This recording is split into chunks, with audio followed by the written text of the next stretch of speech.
Before we begin, let me know in the comments where you're watching from and what time it is for you right now.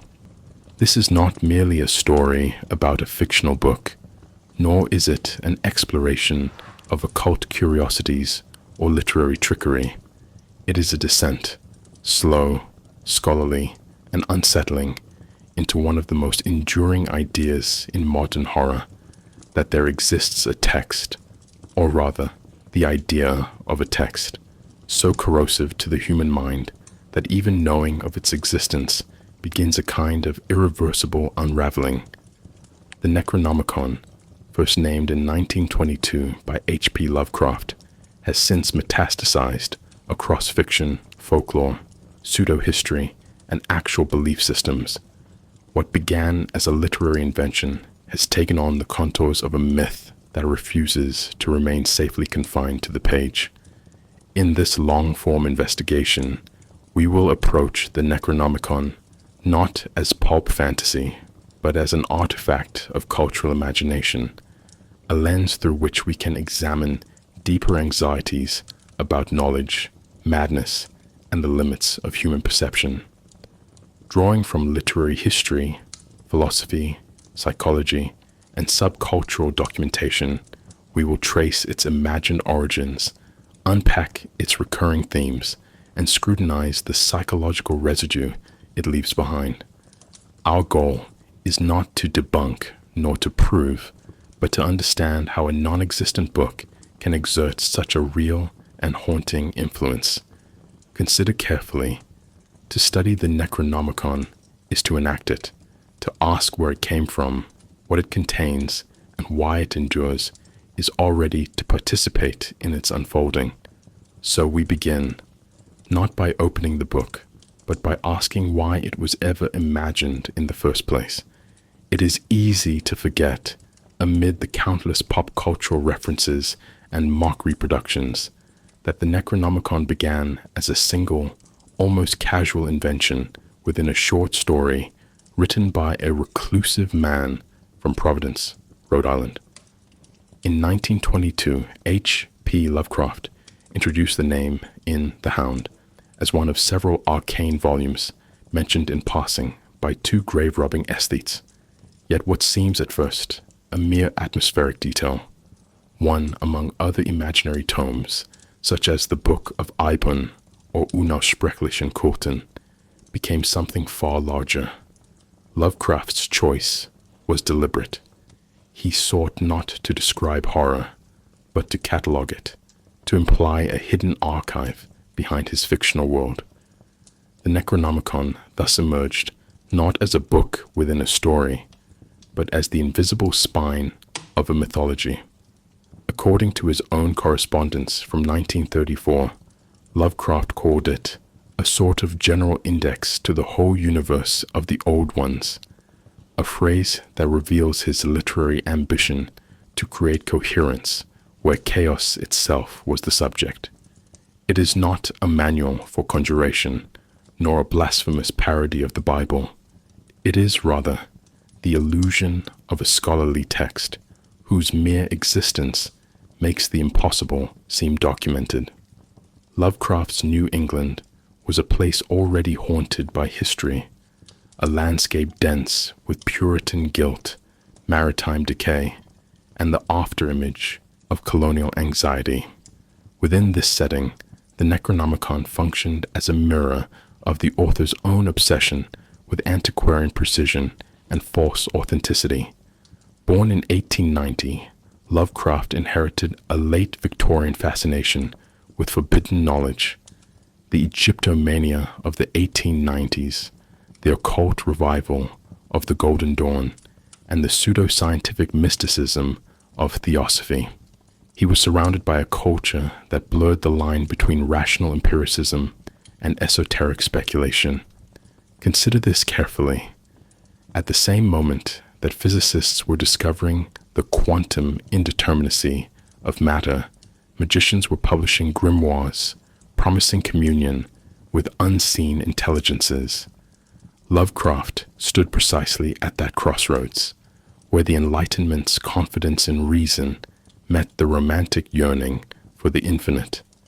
His invention of the Necronomicon thus captured a mood that was neither pure skepticism nor belief. It was the intellectual vertigo of an age realizing that its scientific gaze had itself become a form of sorcery. We must recognize that Lovecraft's intent was never to convince his readers of the book's literal existence, but to provoke an epistemic unease that mimicked belief. In letters to Clark Ashton Smith and Robert E. Howard, he admitted that the Necronomicon was purely imaginary, yet he described it with such bibliographical specificity, dates, translators, printers, missing editions, that later readers assumed he was drawing from a genuine, if obscure, tradition. This paradox was his greatest trick. By inventing the scholarly apparatus of a text, citations, marginalia, footnotes, he bypassed the need for its actual content. What Lovecraft created, in effect, was the idea of documentation itself as a form of horror. The authority of scholarship became the mechanism of dread. It is not the monsters that frighten us, but the evidence that they might once have been catalogued. The Necronomicon thus subverts our trust in recorded knowledge, transforming the library, a space of order, into a site of existential danger. The 1920s were also a time when publishing itself carried an aura of sacred legitimacy. Small presses and pulp magazines operated as gateways for the curious mind, printing both modernist experiment and occult speculation side by side. Within this ecosystem, Lovecraft's false bibliography found fertile ground. Readers accustomed to seeing advertisements for authentic grimoires and Egyptian dream scrolls were predisposed to suspend disbelief. The Necronomicon, though fictional, possessed the perfect texture of plausibility, an Arabic origin, a translation history spanning centuries, and a narrative of suppression by church and state. Such details echoed the real histories of forbidden texts, from the medieval Picatrix to the Renaissance book of Bramelin. We must pause here, for the implication is significant. Lovecraft was not inventing ex nihilo, but participating in a long Western tradition of attributing transgressive wisdom to the exoticized East. His mad Arab, Abdul al-Hazred, is less a character than a cultural projection, a symbolic author who carries the burden of all knowledge deemed too alien, too dangerous, or too ancient to be Western. One must not overlook, however, the psychological motives underlying Lovecraft's creation.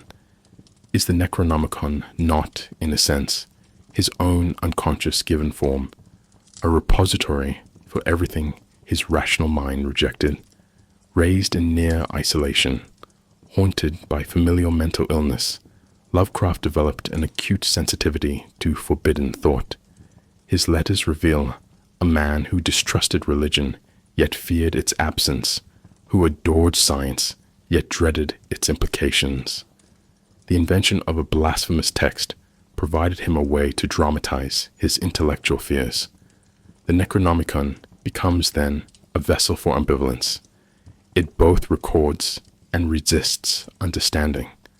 It is not simply a book of spells, but a monument to the impossibility of synthesis between knowledge and sanity. In this sense, Lovecraft anticipated the later existentialism of Camus and Sartre, who likewise confronted the absurdity of a universe without moral center. The Necronomicon expresses that absurdity in literary form. It catalogues the unthinkable, then dares the reader to think it. It is said that Lovecraft delighted privately in hearing of those who sought the Necronomicon and real libraries. This delight was not mockery, but a recognition of his success in crafting a modern myth. Unlike traditional mythologies, which evolve organically through centuries of retelling, The Necronomicon was an artificial construct that achieved authenticity through sheer narrative repetition. By 1938, when August Derleth and others began publishing Lovecraft's stories posthumously, the fictional book had already escaped its creator. Correspondents wrote to Weird Tales asking where copies might be found. Occultists claimed to possess fragments. Here, the boundary between fiction and folklore collapsed, and the Necronomicon began to live as a cultural parasite within the collective imagination. This reveals something profound. In an age saturated with print, a sufficiently detailed lie can become truer than truth itself. The myth of the book became a mirror for the myth of objectivity, both dependent on the reader's faith in documentation. By the time of Lovecraft's death in 1937, the Necronomicon had become an emblem of his entire worldview, a universe governed by indifference, populated by beings whose mere acknowledgement constitutes blasphemy. The creator's intent had been fulfilled beyond expectation, for his fictional tome achieved precisely what he imagined it might: an infection of thought, a textual haunting. Its endurance reflects more than fandom or fascination. It reflects a collective recognition that certain forms of inquiry, whether scientific or mystical, lead inexorably toward despair. To read about the Necronomicon is to reenact Lovecraft's own intellectual trajectory, from curiosity to revelation, from revelation to collapse. As we move to the next section, we must ask, what earlier cultural and philosophical currents prepared the ground for such a myth to flourish? The answer lies not in Lovecraft's imagination alone, but in the deep sediment of human longing for forbidden knowledge itself. Before the Necronomicon could emerge from Lovecraft's pen as a symbol of epistemic danger, it had to be seeded in a deeper soil, one fertilized by centuries of cultural suspicion toward forbidden texts, dangerous knowledge, and the terrifying allure of hidden truth. It is not simply a literary invention born in isolation, but a culmination of archetypes, anxieties, and traditions that long preceded its first appearance. To understand why such a book felt inevitable, we must first examine the rich lineage of texts that claim, or are claimed, to hold power beyond comprehension. Books that do not simply inform, but alter, distort, or destroy. The Necronomicon, in this context, is not a singular anomaly, but the latest echo in an enduring symphony of textual transgression. Its emergence in the early 20th century corresponds with a long-standing myth that there exist writings which, once read, do more than convey meaning. They corrupt the reader, unravel the mind, and call down forces that ought not be named.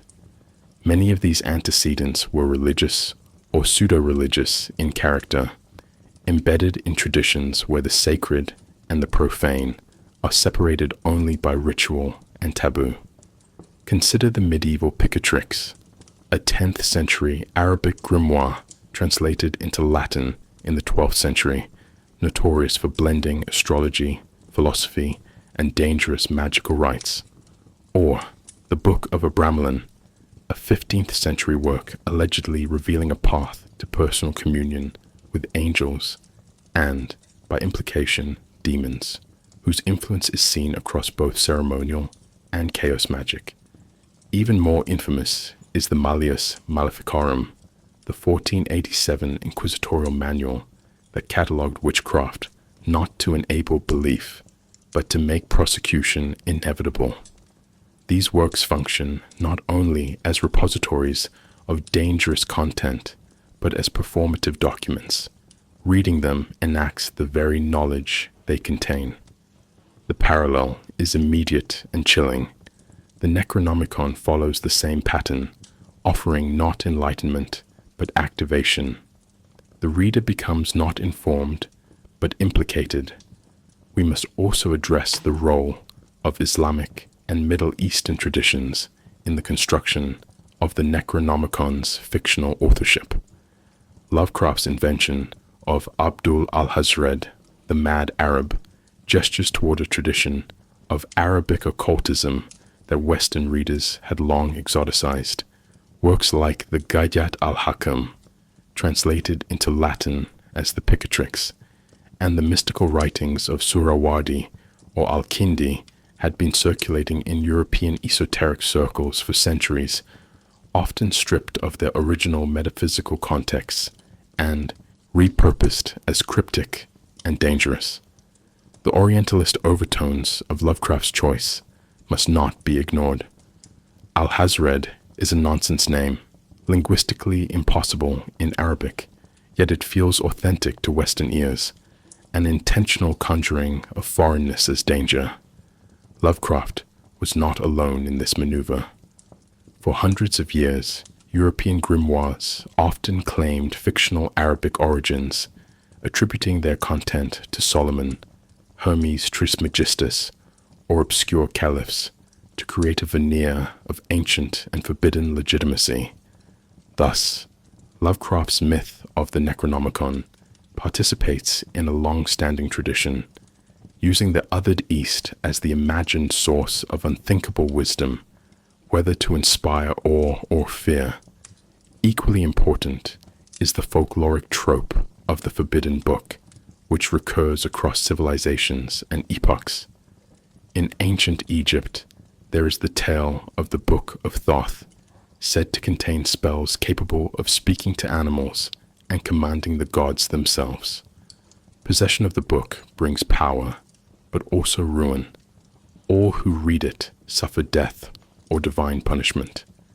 In Christian Apocrypha, the Book of Enoch details secret knowledge passed from angels to humans, knowledge so transgressive that it explains the fall not as sin, but as excessive illumination. Similarly, the Faust legend, popularized in 16th century Europe, centers on the scholar's desperate thirst for knowledge, culminating in a pact with infernal forces and the use of arcane texts. The book is not simply a tool, it is a gateway, and the act of reading becomes a form of ritual. Here, then, is a pattern. The forbidden book is a mythic object through which a society dramatizes its ambivalence toward knowledge itself. It is not ignorance that damns the seeker, but the act of knowing too much, and in the wrong way. The philosophical implications of such stories are substantial. They reveal a recurring suspicion that human beings are not meant to know everything, and that some truths, once grasped, cannot be forgotten or contained. This suspicion did not vanish with the Enlightenment. It evolved. In the modern age, the forbidden book becomes a symbol not of divine judgment, but of psychological collapse. The Necronomicon does not curse its readers with fire or plague. It dissolves their reality. This is a significant shift. In ancient texts, punishment comes from the outside. In Lovecraft's mythos, madness emerges from within. Reading becomes a form of existential infection. In this way, the Necronomicon updates the myth of forbidden knowledge for a post-religious world. It is no longer the gods who guard the boundaries of knowledge, but the structure of the mind itself. To learn what should not be known is to discover that the self is not equipped to endure it. One must also consider the cultural climate of the early 20th century, when Lovecraft was writing. The rise of psychoanalysis, the shattering effects of World War I, and the spread of new scientific theories had deeply undermined the notion of a stable, knowable universe. Freud's theory of the unconscious, first widely disseminated in the 1910s and 20s, proposed that even one's own thoughts were not entirely one's own. Einstein's relativity, introduced in 1905 and expanded in 1915, destabilized time and space themselves. This was the intellectual atmosphere in which the Necronomicon was imagined. Lovecraft channeled not just ancient fears, but contemporary disorientation. It is not simply a mythic grimoire. It is a literary embodiment of early modernity's epistemological crisis. In a world where old certainties were collapsing, the idea of a book that contains too much, that reveals the universe as vast, indifferent, and unknowable, struck a deep chord. It still does. As we move toward a closer inspection of the Necronomicon's very name, language, and semiotic construction, we must hold this context in mind. The book's fictional roots are deep because its cultural roots are deeper. It gathers under one name centuries of ambivalence, projection, and fear about what it means to read dangerously. The next question is one of language. How can a name, a title, or a phrase summon such resonance? What happens when words themselves become symbols too powerful to safely speak? The etymology of Necronomicon is no simple construction, and that too is part of its menace. To name something is to shape its existence. In myth, theology, and linguistics alike, the act of naming is often synonymous with creation itself. The Necronomicon, as a word, did not exist before H.P. Lovecraft coined it. Yet, its etymological construction is so linguistically seductive, so seemingly classical in structure, that it bypasses skepticism. It feels real. And that feeling, that near imperceptible linguistic deception, is one of the most quietly effective tools Lovecraft employed in crafting his fictional mythos. While many of his creatures bear unpronounceable names meant to evoke the alien, Nyarlathotep, Azathoth, Shub-Niggurath, the Necronomicon is different. Its name invites analysis. It appears decipherable. It tempts the rational mind to break it apart into semantic pieces, to translate it, to understand it. But the act of understanding here is not safety. It is the first step into danger. Lovecraft himself offered multiple interpretations of the word, none definitive. In correspondence with his peers, he suggested the term was derived from Greek, nekros, dead, nomos, law, and icon, image. This would render the translation something like an image of the law of the dead, or more suggestively, the book that outlines the customs of the dead. Others have proposed variations concerning the dead, or the book of dead names. But no single translation quite fits, and therein lies its power. It is not simply a word with a hidden meaning, but a name that hints at too many meanings. It destabilizes the act of naming itself. Consider carefully the very tools we use to define the world, language, roots, etymologies, are here turned against us. The Necronomicon masquerades as a Greek compound, but it is not found in any classical lexicon. Its authenticity is an illusion maintained by our desire to interpret, to organize, to know. It is not a name. It is a trap. We must recognize that this ambiguity is not accidental. It aligns precisely with Lovecraft's aesthetic of epistemic horror, wherein even the language of explanation becomes unreliable. The symbolic language of the Necronomicon, its title, its fictional passages, even the way characters in stories refer to it, is saturated with what we might call semiotic contamination. Words are no longer transparent windows onto meaning. They are unstable, cryptic, self-replicating.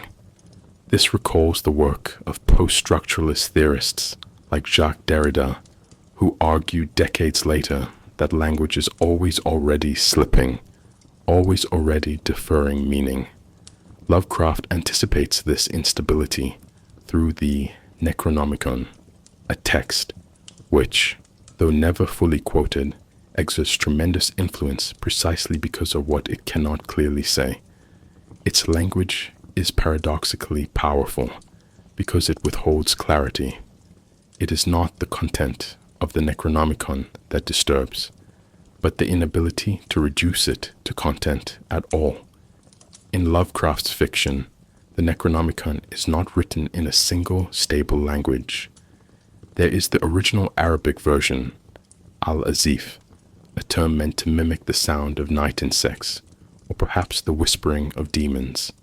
The Greek translation by Theodorus Philetas of Constantinople in 950 AD, the Latin version by Olaus Wormius in 1228, and even an English edition printed in 17th century England.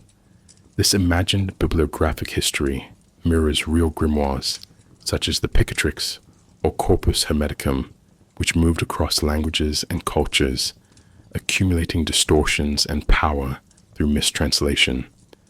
But in the case of the Necronomicon, every act of translation is not a clarification. It is a deepening of the text's ambiguity. It is not simply a process of converting one language into another. It is a ritual reenactment. Translation becomes transgression. Every reader, every translator, every copyist becomes part of the book's propagation. This reveals something profound. The Necronomicon is not a stable text, but a contagion that hides within language itself. The idea of a dangerous language, of symbols that cannot be safely spoken, has its own lineage in myth and modern thought. In Jewish Kabbalah, the true name of God is unspeakable, and to attempt utterance without purification is fatal. In Gnostic texts, secret names are required to ascend spiritual realms, but the knowledge itself risks damnation. In the modern era, Thomas Ligotti and Ramsey Campbell have explored linguistic horror, books, phrases, and phonemes that warp reality. The Necronomicon belongs in this tradition of forbidden semiotics. It is not merely a book with dangerous ideas.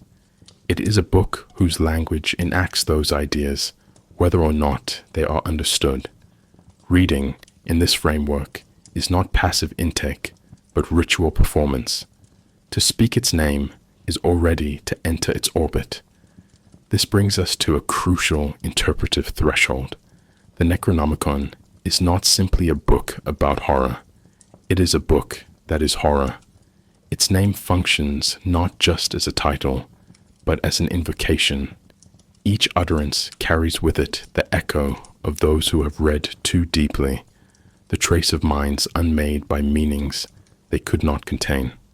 And because Lovecraft rarely quotes from it directly, the reader is left with only fragments, whispers, and implications. This is a strategy of negative space. We fear not what is stated, but what is merely suggested. The unknown is sustained not by ignorance, but by over-definition without clarity.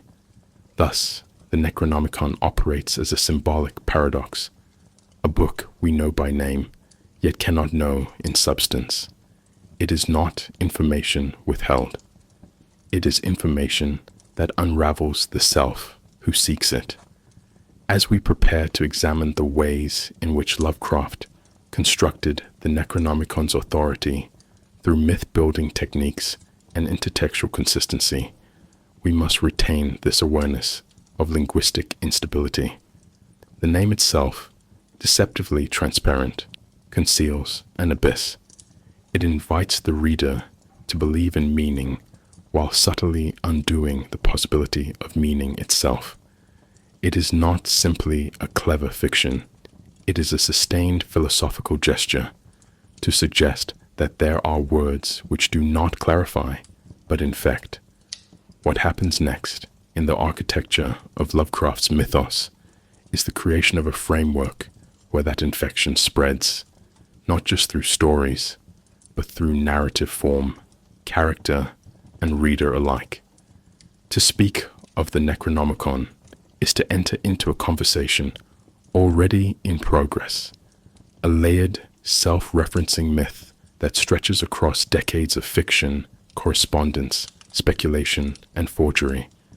Lovecraft did not merely name a book, he constructed a literary artifact with a past, a lineage, a network of citations and translations that mimicked the authenticity of real historical texts. From its earliest appearances, the Necronomicon is never presented in isolation. It is always linked to scholars, institutions, suppressed editions, and the shadowy infrastructure of ancient knowledge. This is not narrative window dressing. It is a deliberate strategy of pseudo-documentary realism, a technique that grants the impossible an aura of believability. Lovecraft, who once described himself as an antiquarian in spirit, understood that horror gains power not by violating the real, but by subtly corrupting it. The Necronomicon achieves this through calculated layering of fictional facts, what we might call myth building by accumulation. The mechanism is simple, but its effect is profound. Across his corpus, Lovecraft embedded references to the Necronomicon with increasing detail, quotations in Latin, notes on the number of surviving copies, allusions to specific chapters or rituals. In the Dunwich Horror, 1929, the Miskatonic University copy is consulted in Latin by Dr. Armitage. In The Dreams in the Witch House, 1933, Walter Gilman studies the text during his descent into geometrical and metaphysical madness. In The Call of Cthulhu, 1928, the book is cited as one among several ancient sources referencing the sleeping god. This recursive technique mirrors the scholarly apparatus of real academic work, cross-referencing, quotation, archival research, thus creating an illusion of independent corroboration. It is not simply that the book is mentioned often, it is that it appears to have a context, a presence, a genealogy. Consider this carefully. The more Lovecraft wrote about the Necronomicon, the less he had to explain it. The text took on a kind of gravity, its own textual gravity, pulling every story into its orbit. What emerges is not a linear narrative, but a network, a mythos. The Necronomicon is the node that binds disparate stories into a shared universe. This is myth building not through exposition, but through implication. Lovecraft's genius was in treating the Necronomicon as background noise, an ambient presence that only becomes terrifying when one steps closer. He resisted the temptation to provide exhaustive excerpts or detailed summaries. Instead, the book is always seen obliquely, always filtered through characters who are already compromised by their proximity to it. The result is a document that exists most vividly in absence. We know it by its effects, not its content. This narrative restraint is key. In withholding, Lovecraft allows the reader's imagination to supply terrors far more personalized and destabilizing than any explicit passage could provide. It is not the known that unsettles us. It is the suspicion that something has been deliberately withheld. We must recognize, too, that Lovecraft's contemporaries and successors expanded this myth-building strategy, both consciously and unconsciously. August Derleth, who posthumously published and preserved much of Lovecraft's work, took it upon himself to categorize the Cthulhu mythos into a theological system of good versus evil, an interpretive move Lovecraft himself would have rejected. Yet Derleth's systematization had an unintended effect. It made the Necronomicon feel even more real. When multiple authors refer to the same fictional book across stories, genres, even decades, a kind of consensual reality forms. Robert E. Howard, Clark Ashton Smith, Ramsey Campbell, Brian Lumley, and others followed suit, inserting the Necronomicon into their own narratives, often without explaining its origins. The book thus escaped its creator. It became a meme before memes existed, replicating not through fact, but through familiarity. This reveals something profound.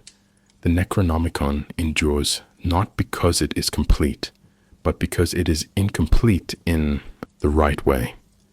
It offers just enough structure to seem real, and just enough ambiguity to never be falsified. This myth-building impulse eventually crossed the threshold from fiction into folklore. Beginning in the 1970s, physical books titled The Necronomicon began appearing in bookstores, some presented as translations, others as magical manuals. The most infamous of these, the Simon Necronomicon, 1977, was marketed as a genuine occult text, drawing on Babylonian mythology, Sumerian demonology, and chaos magic, while scholars and readers of Lovecraft immediately recognized it as a fabrication. The book's popularity and persistent circulation point to a critical shift. The Necronomicon was no longer a literary invention. It had become a cultural artifact. Copies began turning up in occult shops, being referenced in magical rituals, and inspiring rumors of cursed readings, suicides, and disappearances. Here, the boundary between fiction and belief dissolves entirely. The myth feeds the reality, and reality loops back into myth. The Necronomicon, in its hoaxed editions, had become a form of hyperstition, a fiction that brings itself into existence through belief alone. Equally fascinating is how modern institutions have unintentionally legitimized the Necronomicon's status. References to the book can be found in card catalogs, library prank entries, and even academic discussions of literary horror.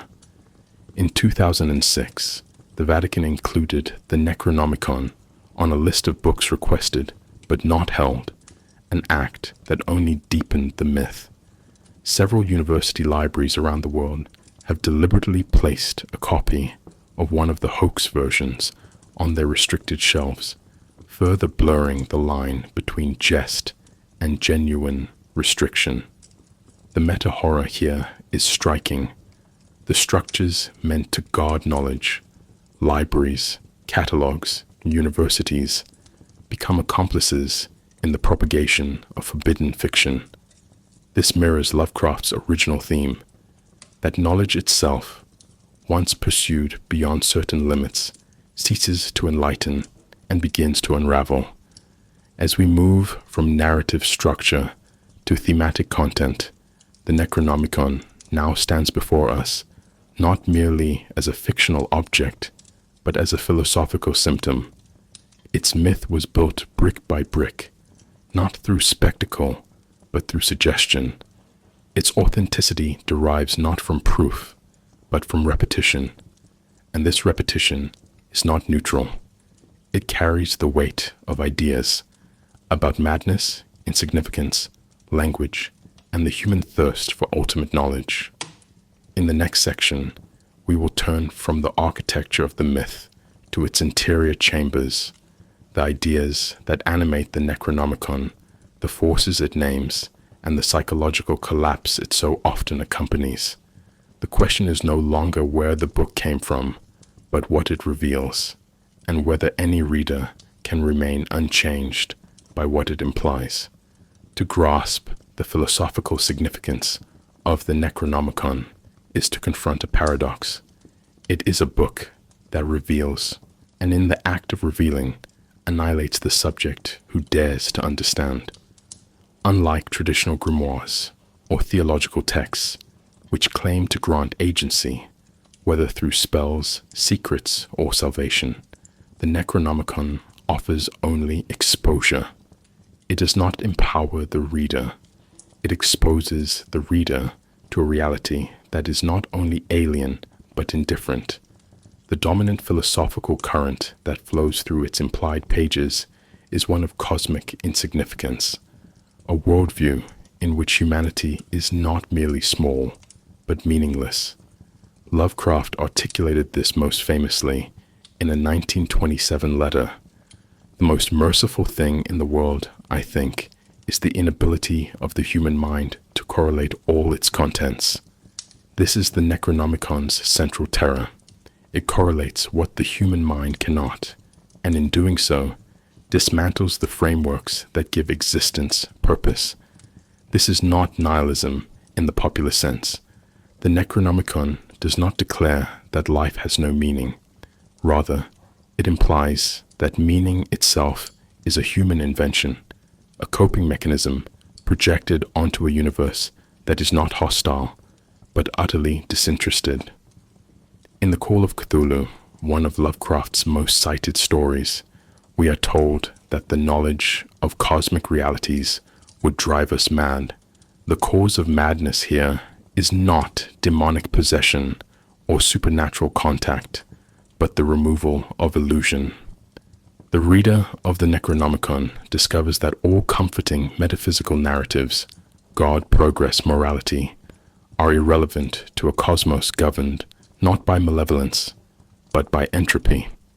It is not simply that we are small, it is that our categories of thought, our language, our logic, our values, have no referent in the larger architecture of being. This is horror not as spectacle, but as collapse.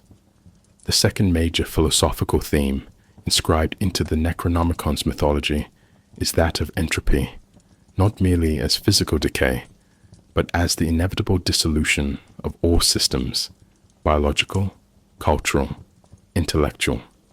The text does not preserve knowledge, it disintegrates the boundaries between order and chaos. In the Dunwich Horror, the Whately's use of the Necronomicon to summon Yog-Sothoth results not in control, but in the breakdown of spatial coherence and genetic integrity. Time, lineage, and physical form blur. This is not accidental. Entropy in Lovecraftian horror is not just an environmental process, it is metaphysical inevitability. The Necronomicon, by revealing the true structure of the universe, brings that entropy into focus.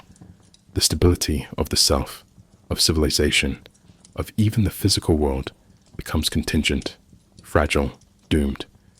Consider this carefully. To read the Necronomicon is to understand that all systems, moral, intellectual, biological, trend toward collapse. Knowledge, far from liberating, accelerates that process. This entropic vision aligns the Necronomicon with philosophical pessimism, especially as expressed by thinkers like Arthur Schopenhauer and Emile Cioran. Both saw consciousness not as a gift, but as a curse, a sensitivity to suffering in a world without justification. The Necronomicon, though fictional, stages a similar realization that perception itself, extended beyond a certain threshold, becomes toxic. In The Dreams in the Witch House, Walter Gilman's exposure to non-Euclidean geometry and cosmic mathematics, both of which he encounters while reading the Necronomicon, breaks down the distinction between physical and dream space. His mind becomes an instrument of his own undoing. This suggests a third philosophical concept latent in the text, the instability of reality itself. Dream and waking life blur, dimensions collapse into each other, and causality becomes recursive. The Necronomicon is not simply a book, it is an epistemic event, a rupture that destabilizes the categories by which reality is parsed. This notion of dream reality is especially central in Lovecraft's dream cycle stories, such as The Dream Quest of Unknown Kadath, in which entire geographies are shaped by subconscious will, and yet are just as fatal as waking horrors. The Necronomicon in these tales functions as a bridge between states of being, much like Tibetan Terma texts, which are said to reveal themselves only to adepts in altered states of consciousness. Here, reading is not an intellectual act, it is a metaphysical crossing. The book contains rituals not to summon creatures, but to dismantle the veil that separates the conscious from the unconscious, the real from the unreal. The horror lies in the realization that these boundaries are self-constructed illusions. It is not simply a descent into dream, but the recognition that what we call reality may be the dream of something else entirely, something older, vaster, and alien. We must pause here, for this reveals something profound about the Necronomicon's philosophical structure. It transforms the very act of seeking knowledge into an existential hazard. Unlike Promethean myths, in which forbidden wisdom is transgressive but empowering, Lovecraft's forbidden book offers no reward. The knowledge gained cannot be used, cannot be contained, and cannot be forgotten. In this way, the Necronomicon serves as a narrative expression of epistemological fatalism. To know the truth is not to rise above illusion, but to be crushed by it. This theme is echoed in contemporary post-humanist thought, particularly in the work of Eugene Thacker, who argues that the true horror of philosophy lies in confronting the world without us, a world indifferent to meaning, immune to narrative, inaccessible to reason. The Necronomicon embodies this confrontation. It does not destroy the world. It simply reveals that the world was never what we thought it was. In this light, we must reevaluate the very notion of the forbidden. The Necronomicon is not forbidden because it contains blasphemy or crime. It is forbidden because it opens a door that cannot be closed, a door into a universe where humanity holds no central position, where mind and matter are fluid, and where the pursuit of truth is indistinguishable from a death wish. This is why characters in Lovecraft's fiction do not merely go mad. They disintegrate. They become unable to occupy the symbolic order that once gave their lives coherence. The Necronomicon, then, is not simply a book. It is a mirror turned inward, a symbolic device that reflects the fragility of the structures we use to keep the void at bay. As we turn next to the entities and forces named within its pages, we will see that they are not gods in the traditional sense, but metaphors for the very collapse of meaning that the Necronomicon initiates. The book speaks of alignments, of awakenings, of things beneath, but ultimately it speaks of us and of what happens when we attempt to understand the universe without ourselves at the center. To speak of the Necronomicon is to invoke not merely a book, but a cosmology, a vast and alien hierarchy of entities whose existence undermines all terrestrial concepts of divinity, natural law, and metaphysical order. The beings referenced within the Necronomicon, the great old ones, the outer gods, the entities that dwell within the dreamlands, are not monsters in the traditional sense. They are not evil, not sentient in a human fashion, and not even particularly aware of us. Instead, they represent a category of existence that is anterior to human reason, beings so ancient, so vast, and so structurally incompatible with human consciousness that even the awareness of them leads to collapse. These entities are not figures within the horror. They are the horror, the realization that the cosmos is governed by forces that are utterly indifferent, entirely unrecognizable, and permanently inaccessible to anthropocentric frameworks. Chief among them, and frequently cited in passages allegedly derived from the Necronomicon, is Yog-Sothoth, often described as the key and the gate, coexistent with all time and space, and not blind like those who crawl. Unlike a deity in mythological traditions who governs from a throne, Yog-Sothoth is structure itself, a metaphysical totality that embodies omnipresence without intention. The Necronomicon, it is said, contains formulae for contacting this being, not to worship it, but to intersect with its awareness, often with disastrous results. In the Dunwich Horror, the creature born of Yog-Sothoth and a human woman is not a demon, but an anomaly, a rupture in the physical order. To know Yog-Sothoth is not to gain secret truths, but to become unmoored from causality. Consider carefully. A being that is everywhere and everywhen cannot be known in the linear temporal fashion of human thought. To understand it is to become discontinuous with the self. Equally central is Nyarlathotep, the crawling chaos, who, unlike the other entities, possesses both agency and malevolence. While many beings in Lovecraft's pantheon are remote or dormant, Nyarlathotep moves through the world in myriad forms, often masquerading as a messenger or trickster figure. Within the Necronomicon, he appears as a kind of psychopomp, a figure who guides the seeker not toward enlightenment, but toward dissolution. In the dream quest of unknown Kadath, he is both interlocutor and destroyer, luring the protagonist through a false cosmology only to reveal its hollowness. In this sense, Nyarlathotep functions as the embodied principle of revelation. He is what happens when forbidden knowledge ceases to be abstract and becomes incarnate. Unlike Yog-Sothoth, who represents the terror of total knowledge, Nyarlathotep embodies deceptive intelligibility. He mimics meaning, invites, entices, seduces, and then reveals the futility of all interpretation.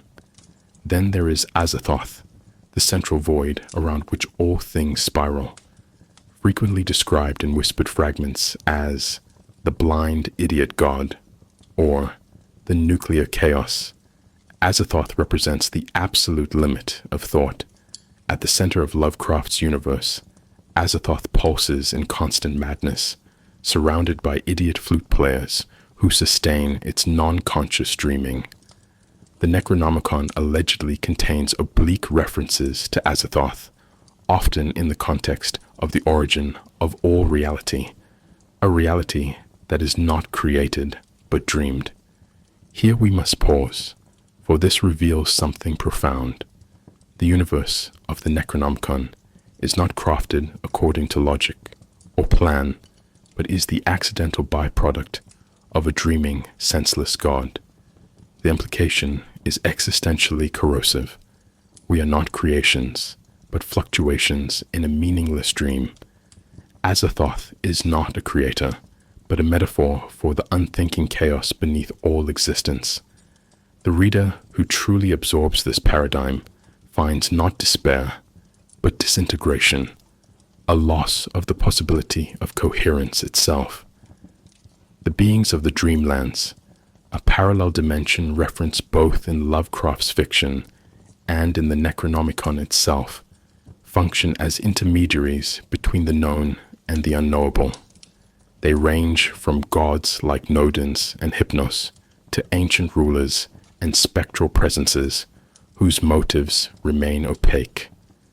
The dreamland stories, such as the White Ship and the other gods, often present a deceptively soft aesthetic.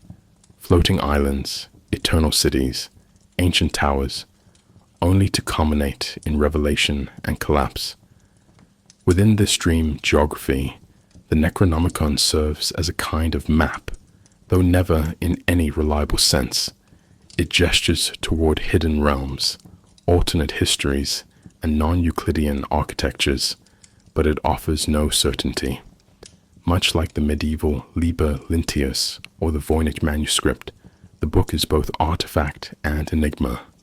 To read it is to navigate a labyrinth without a center, a dream that dreams itself, and from which no true awakening is possible.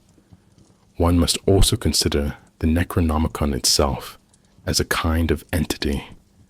In some interpretations, particularly among post-Lovecraftian writers such as Thomas Ligotti or Caitlin R. Kiernan, the book is not merely a collection of knowledge, but a sentient structure. It adapts to the reader, reconfigures its contents, alters its meanings. It is not a passive text, but an event, a recursive feedback loop between the reader and the unreadable. This aligns with the notion of hyperstition, the idea that fictional constructs can become real through belief, replication, and systemic embedding. The Necronomicon, then, may be understood not only as a book that describes cosmic forces, but as one that manifests them. Its pages are not inert. They vibrate with potentialities that exceed narrative or representation. This leads us to a final and terrifying implication. The Necronomicon is not about the entities it names. It is a method by which those entities enter consciousness. The horror does not lie in the monsters themselves, but in the idea that they can be thought. To imagine Azathoth, to conceptualize Yog-Sothoth, is to allow one's mind to become a dwelling place for that which should not be imagined. The human brain becomes a vessel, not of insight, but of infection. The reader becomes a node in a network of cosmic contagion. As we turn next to the psychological impact of encountering the Necronomicon, we will explore how human minds respond to this impossible data. Madness, in this cosmology, is not a failure. It is the only adequate reaction to knowledge that exceeds the self. The book does not contain demons. It contains thoughts that were never meant to be thought, and once thought cannot be unthought. The Necronomicon, in nearly every narrative instance, does not simply reside on a shelf as an inert artifact. It is encountered, and the encounter is never neutral. Those who engage with the book, whether briefly or in depth, do not emerge intact. They descend, they unravel, or they vanish altogether. Madness is not a risk, it is the expected outcome. But this madness is of a very particular kind. It is not the theatrical possession of Gothic horror, nor the mere mental instability of psychological thrillers. Instead, the madness that arises from contact with the Necronomicon represents a deeper rupture, an epistemic failure, a cognitive overload that exposes the structural limits of human thought. One does not go mad because the content is disturbing, but because the act of knowing what the book reveals is incompatible with sanity itself. In Lovecraft's fiction, this pattern repeats with almost ritualistic precision. In the Dunwich Horror, Old Whately uses the book to conduct interdimensional rites, summoning Yog-Sothoth through rituals whose very execution fractures the laws of space and genetics. In The Dreams in the Witch House, Walter Gilman's study of the Necronomicon leads not only to horrific visions, but to non-consensual participation in cosmic rituals, his mind pulled through angles and spaces that defy Euclidean geometry. Even tertiary characters, librarians, antiquarians, professors, suffer when they brush against the book's content. In The Thing on the Doorstep, Dr. Armitage survives his contact with the book, but is left permanently altered, paranoid, aware of a universe no longer stable. These are not dramatic psychotic breaks. They are ontological wounds. Once the veil is lifted, the self cannot return to unknowing. As Lovecraft might have put it, to see is to fall. This pattern is not merely narrative convention. It encodes a specific philosophical assertion. The madness caused by the Necronomicon dramatizes what we might call epistemological trauma, the psychological breakdown that occurs when the mind encounters data it cannot assimilate. In ordinary human experience, trauma is caused by events too intense or chaotic for the psyche to process: death, war, abuse. But in Lovecraftian horror, trauma is caused by knowledge. The human mind, conditioned to perceive the world through categories of meaning, morality, and linear time, collapses when confronted with a cosmos where none of these apply. The Necronomicon, by revealing this disjunction, does not cause madness as punishment. It is madness, structured in textual form.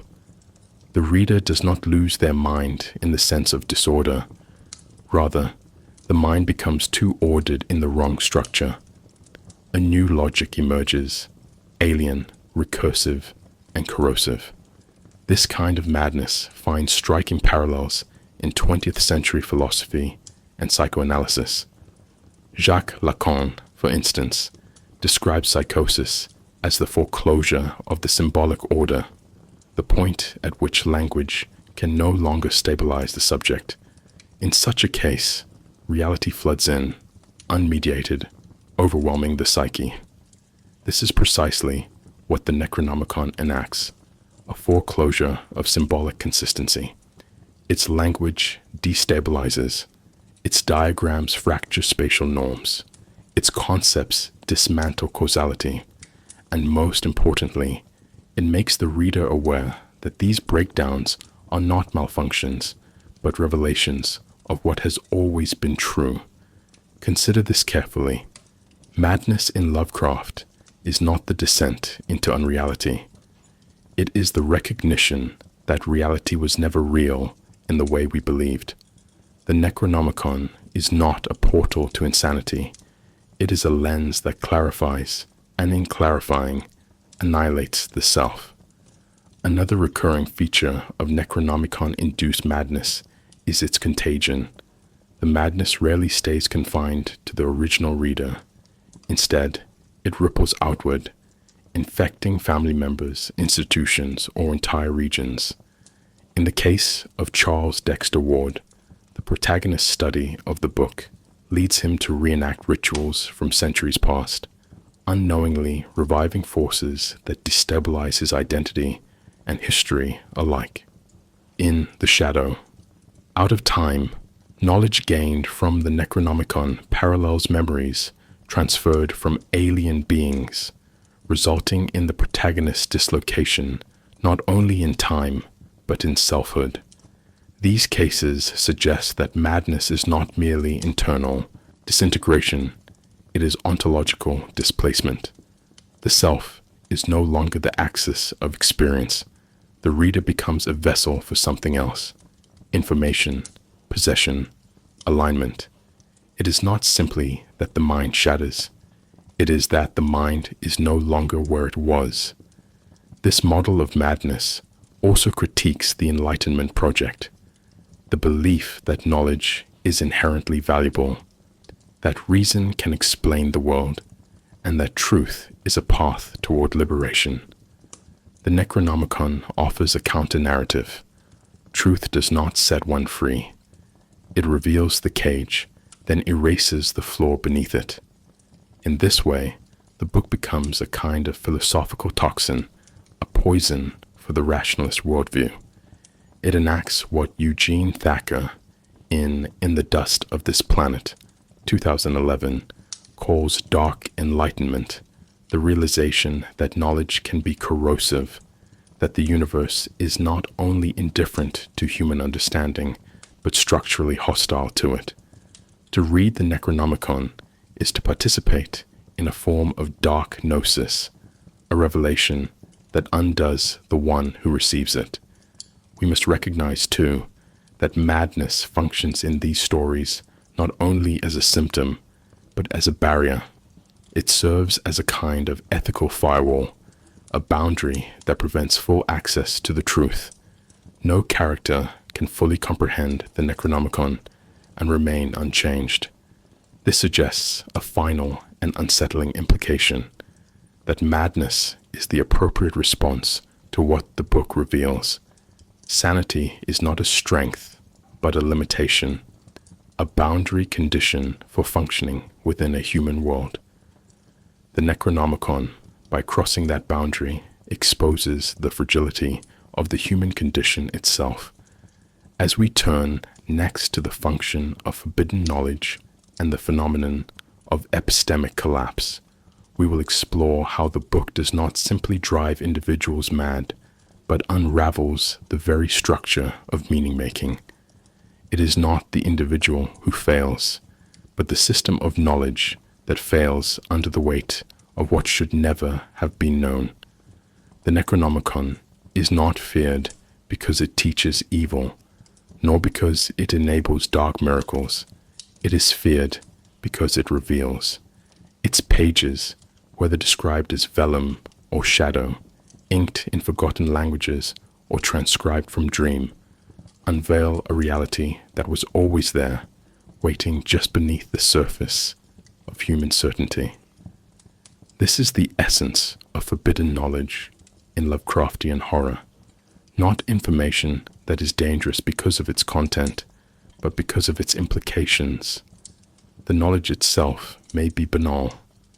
What it means, what it implies about the cosmos, about the self, about the scaffolding of thought, is what renders it devastating.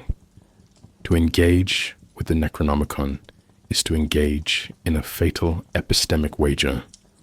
Either one interprets its content through existing cognitive frameworks, thereby misunderstanding it entirely, or one allows it to alter the frameworks themselves, a move that ends not in insight, but in collapse.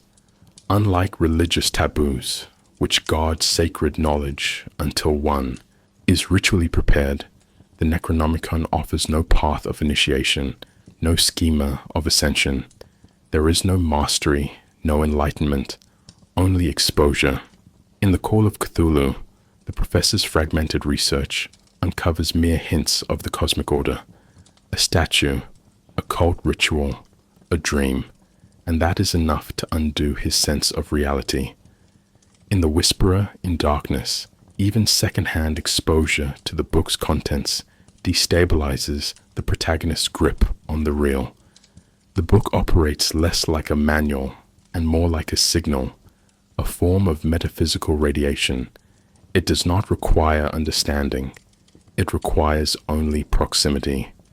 Consider carefully the idea that merely knowing that something exists, knowing that the universe is governed by forces beyond comprehension, is enough to sever one's cognitive continuity. This is not moral punishment. It is structural incompatibility. This brings us to the concept of epistemic collapse, a term which, though modern in formulation, is latent in every story that touches the Necronomicon. Epistemic collapse occurs when the tools a subject uses to understand the world, language, logic, causality, perception, fail simultaneously. It is not confusion, but an awareness that one's mental operating system is no longer sufficient. Lovecraft stages this moment again and again, a sentence half read, a glyph half seen, a ritual half performed, and suddenly reality is no longer ordered. Time may become recursive, spatial dimensions may become unstable, and identity itself may leak. In The Dreams in the Witch House, the protagonist experiences this as geometric slippage, waking in other worlds, unable to determine whether he is dreaming or possessed. The book, it is implied, has changed the reference of reality without altering its surface. The horror lies in the recognition that perception is no longer anchored. This kind of horror echoes philosophical concerns explored in later 20th century thought. Michel Foucault, in The Order of Things, 1966, described epistemes, historically contingent systems that structure knowledge, and warned of the disorientation that comes when one episteme ends and another begins. Lovecraft, decades earlier, intuitively dramatized this process. The Necronomicon is the literary equivalent of an episteme shifting device. It doesn't simply add new knowledge. It reveals that the structure of knowledge itself was always wrong. In this light, the book resembles the black monolith in Kubrick's 2001, A Space Odyssey, 1968, or the alien language in Ted Chiang's Story of Your Life, artifacts that do not communicate in human terms, but reconfigure the human brain to think differently. But unlike those texts, the Necronomicon does not uplift. It undoes. There is no ascension, only unmaking. We must also consider the deliberate incompleteness of the Necronomicon as a literary strategy. Lovecraft never provides the full text, not a single chapter, not a single coherent excerpt. What we receive are fragments, suggestions, and references to sections with names like the Dole Chants or the formulae of the Elder Ones. This is not mere restraint. It is ontological design. The horror of the book depends on its incompleteness. What is revealed must be just enough to suggest the scale of what remains hidden. This technique mirrors the philosophical practice of apophasis, the attempt to describe the ineffable by speaking only of what it is not. The Necronomicon resists positive definition because any clear content would reduce its power. By remaining fundamentally unreadable, it remains permanently active in the imagination. It is not simply a book. It is a void that the reader fills with their own cognitive breaking point. In this way, the Necronomicon also reflects the failure of language itself. It is said in multiple stories that certain concepts within the book are untranslatable, or that translation itself introduces fatal distortions. In the Dunwich Horror, the Latin edition is barely sufficient to capture the magnitude of the original Arabic. In The Thing on the Doorstep, occult passages are referenced but never rendered in English. This is not decorative mysticism. It is a dramatization of the breakdown between signifier and signified. The language of the Necronomicon is not arcane because of secrecy. It is arcane because the concepts it contains exceed representation. This mirrors the linguistic turn in philosophy, wherein thinkers such as Derrida and Wittgenstein explored the limits of what language can describe. The book is thus a textual embodiment of the failure of discourse. It does not speak to the reader. It destroys the possibility of speaking. Ultimately, the Necronomicon offers no forbidden knowledge in the sense of things man was not meant to know, a trope common in pulp science fiction. Instead, it embodies a far deeper anxiety, that knowledge itself is not safe, that the very act of inquiry, of reading, of correlating facts and drawing conclusions may lead not to understanding, but to disintegration. As Lovecraft wrote in his now famous opening to the Call of Cthulhu, the sciences, each straining in its own direction, have hitherto harmed us little. But someday, the piecing together of dissociated knowledge will open up such terrifying vistas of reality. The Necronomicon is not a repository of content. It is the vista, and the more one sees, the more one ceases to be. The Necronomicon entered Lovecraft's fictional universe, quietly, almost incidentally, as though the author himself was testing the resonance of a single invented word. Its first appearance occurs in The Hound, 1922, a short tale written during what Lovecraft called his arabesque period, when his fascination with antique atmosphere and morbid beauty reached a feverish pitch. The story's decadent, grave-robbing narrators, having stolen an amulet from a long-buried corpse, consult the Necronomicon in search of its origins. The reference lasts only a few lines. We read much in Alhazred's Necronomicon about the ghastly, unspeakable rites of the dead, yet that brief mention accomplishes something extraordinary. It grounds their transgression in a vast, unseen tradition. The book is cited as if it were an academic authority, its author, the Mad Arab, as historically tangible as any medieval scholar. In that moment, Lovecraft discovered what would become the engine of his mythos, that the illusion of documentation is often more terrifying than any spectacle of horror. The reader feels that the world extends far beyond the story's frame, that behind every cursed artifact lies a corpus of forbidden research too vast to be told. This strategy develops in The Nameless City, 1921, where Lovecraft first names Abdul Alhazred. Though the Necronomicon itself is absent, the story functions as its conceptual prelude. The narrator's descent into subterranean ruins and discovery of ancient reptilian races mirrors the cognitive descent implied in later Necronomicon references. Lovecraft's technique here anticipates what would later be called world-building, but his version is epistemological rather than geographic. He constructs a fictional archaeology of knowledge. Each story, even the early ones, feels like a footnote to a larger, unspoken treatise. Consider carefully. The power of the Necronomicon lies not in description, but in citation. It is not narrated, but referenced, not dramatized, but invoked.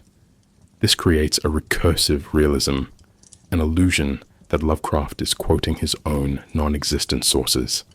By the mid-1920s, this recursive device had become his signature, turning pulp fiction into a form of literary metafiction decades before the term existed. The first major synthesis of these scattered references appears in The Call of Cthulhu, 1928, where the Necronomicon is quoted as one of several ancient texts corroborating the existence of the great old ones. The narrator notes that reference to the Necronomicon of the mad Arab Abdul Alhazred was plentiful, and the old professor felt that he had a clue to something terribly real. Here, Lovecraft perfects the balance between scholarly tone and cosmic dread. The book functions as a textual relic, linking modern inquiry to primordial revelation. Its presence transforms the story from mere fantasy into an archival investigation. The narrator's method, assembling newspaper clippings, journal fragments, and ethnographic notes, mirrors Lovecraft's own act of mythic documentation. The Necronomicon thus becomes both a prop and a principle. It authorizes the very form of the story, implying that horror itself is a discipline of research. It is not merely what the characters read, but how Lovecraft teaches the reader to read, intertextually, suspiciously, as if every fragment might connect to an older, darker whole. In The Dunwich Horror, 1929, the Necronomicon takes on its most concrete narrative role. Stored in the library of Miskatonic University, it becomes a literal containment device, a textual prison whose passages are simultaneously protective and perilous. Dr. Armitage consults it to decipher the Whately family's rituals and to counter the entity born of Yog-Sothoth. The novelistic precision with which Lovecraft describes this act of reading marks a shift. The book is no longer mythic background, but instrument. Yet even as Armitage succeeds in banishing the monster, the text refuses resolution. He mutters that no one need worry about that copy of the Necronomicon for a very long time, implying that containment is temporary. Here the book embodies the tension between rational scholarship and cosmic incomprehension. Academia, with its catalogues and classifications, attempts to domesticate the impossible, but the Necronomicon resists domestication. It sits on the shelf like a wound disguised as knowledge. Subsequent stories expand this motif through cross-referential weaving. In The Dreams in the Witch House, 1933, Walter Gilman's exposure to the Necronomicon during his mathematical studies collapses the boundary between science and sorcery. His equations echo passages from the book, suggesting that the text functions less as a manual than as an algorithm of reality itself. Similarly, At the Mountains of Madness, 1936, alludes to the Necronomicon when the Antarctic explorers compare their discoveries to the mad Arab's hints of elder things beyond time. Each reference tightens the mythic network, creating what critics later termed the Lovecraft Circle's shared universe. The brilliance of this design is cumulative. Each story retroactively authenticates the others. The Necronomicon acts as connective tissue, binding discrete narratives into a single, evolving cosmology.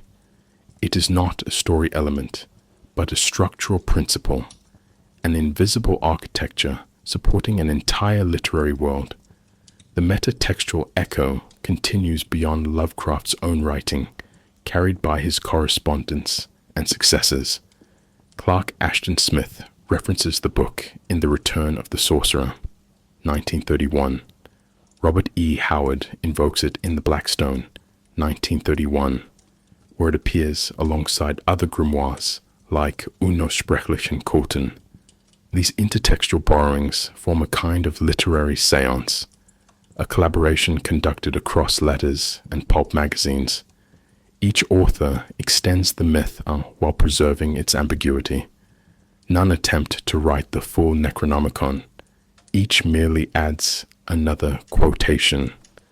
This collective restraint mirrors the book's own fictional history of fragmentary survival, burned editions, missing translations, forbidden chapters.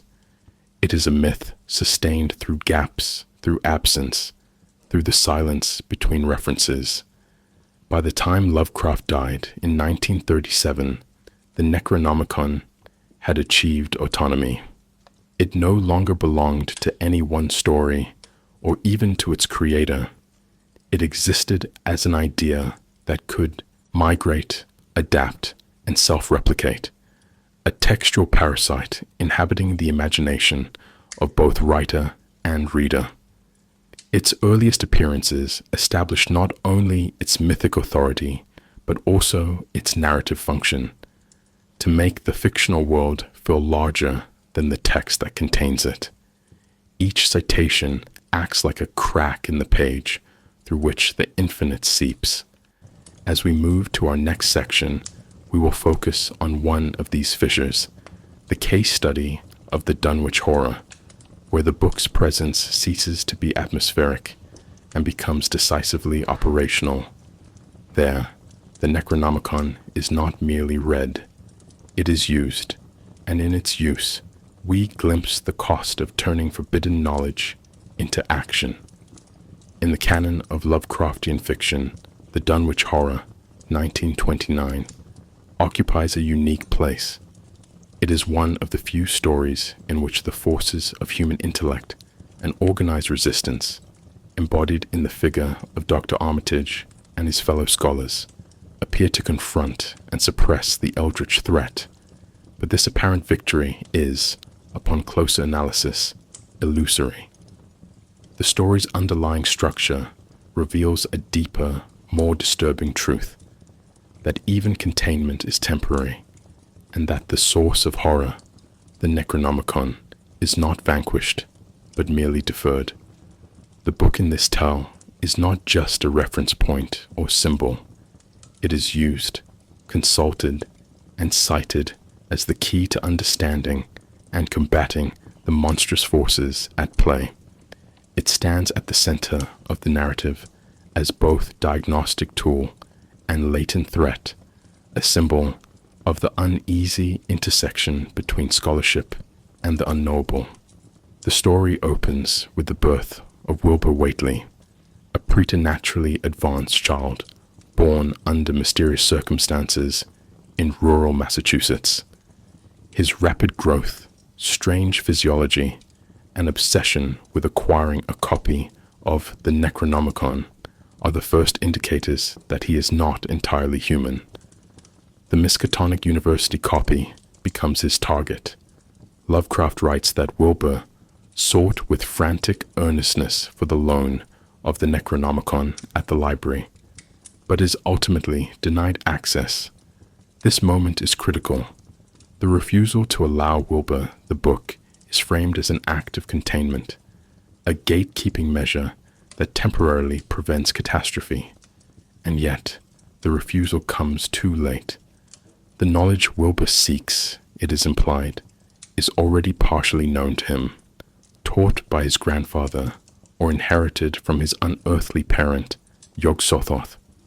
What follows is a series of events that spiral into the story's central crisis, an invisible, monstrous force rampaging through the countryside, destroying property, killing livestock, and eventually threatening human life. This force is revealed to be Wilbur's twin, an enormous interdimensional entity birthed in secret and hidden in the Whately farmhouse. Its physical manifestation is chaotic, but its origins are textual. It exists because of rituals derived from the Necronomicon, rituals that Wilbur and his family attempted to perform in order to open a gateway for Yog-Sothoth.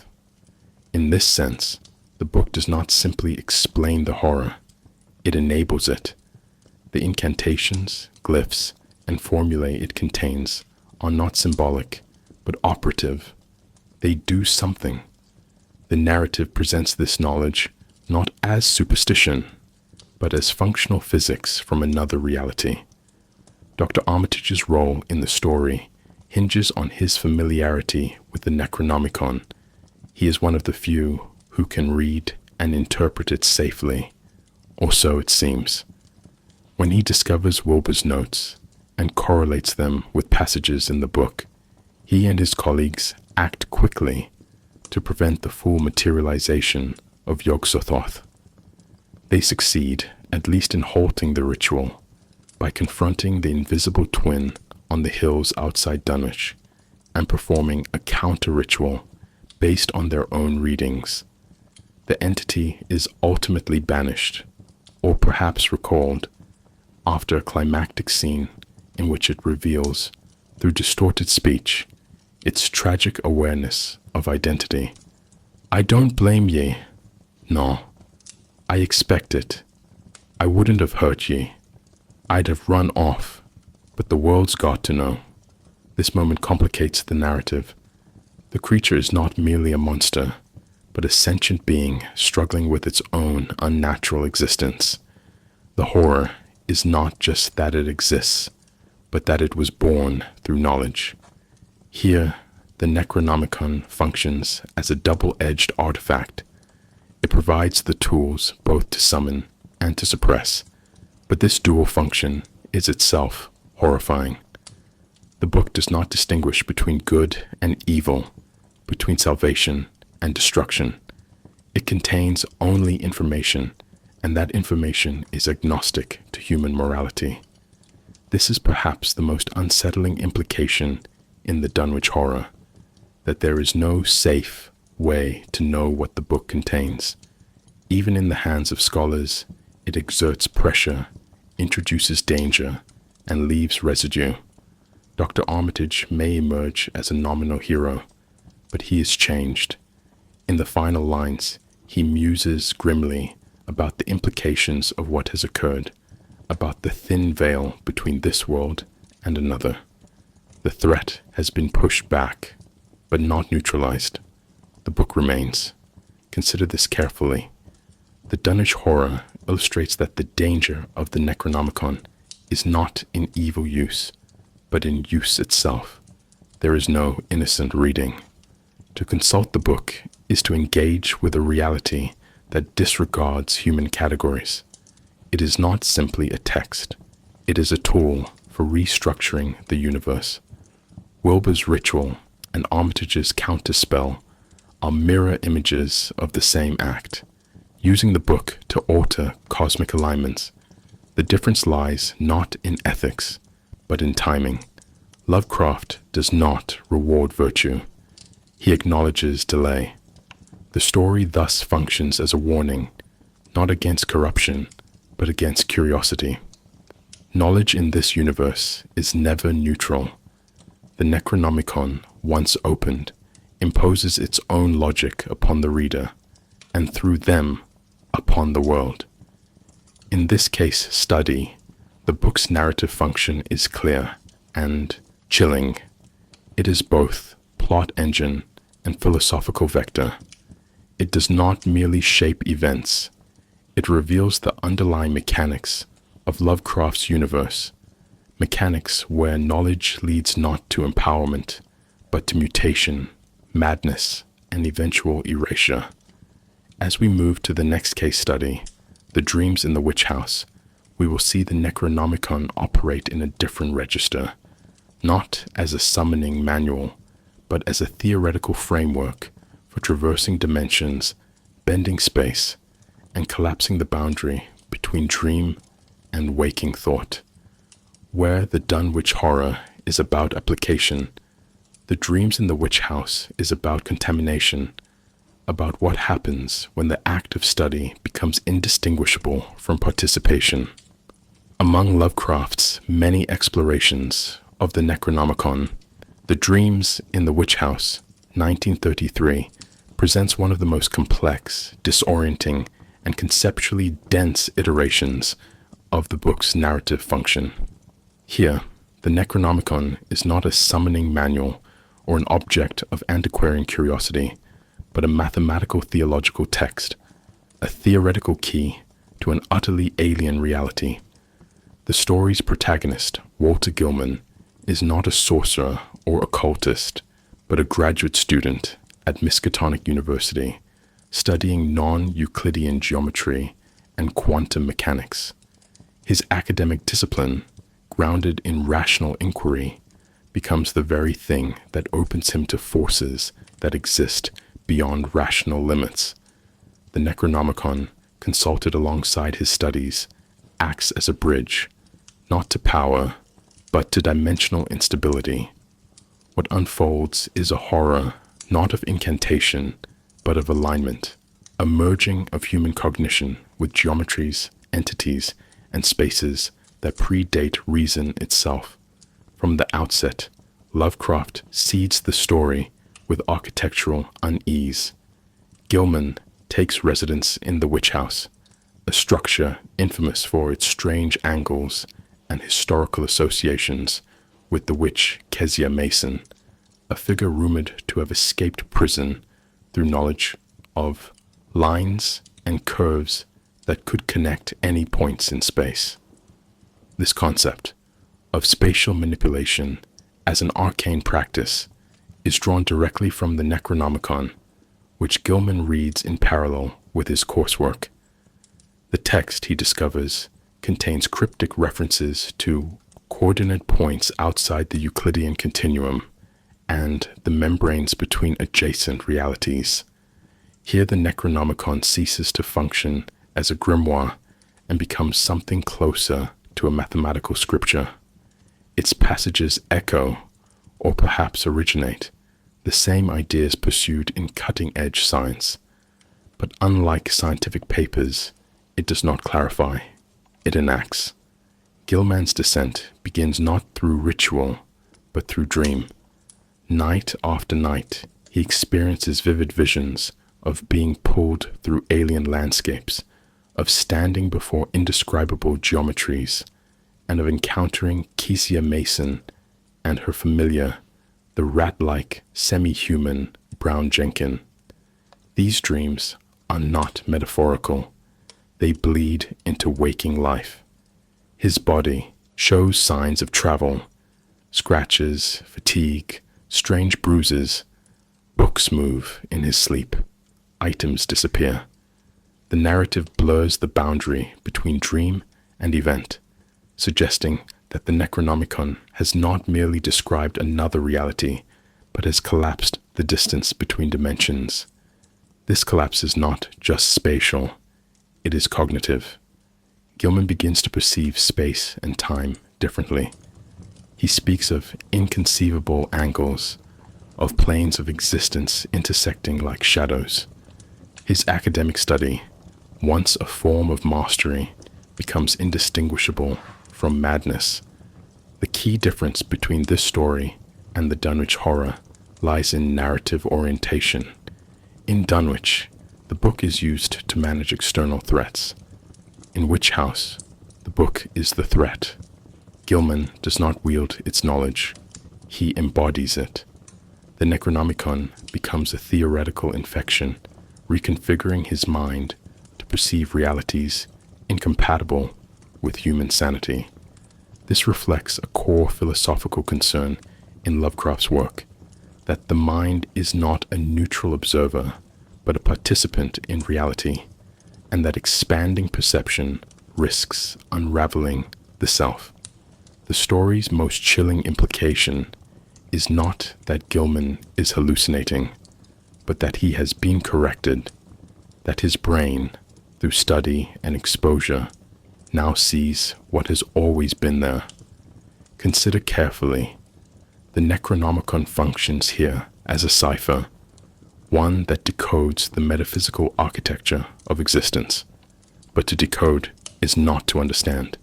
It is to unmoor. As Gilman's dreams intensify, he begins participating in rituals alongside Kezia and Brown Jenkin. He does not consent. He does not remember. He merely finds himself transported. These rituals are not spells in the traditional sense.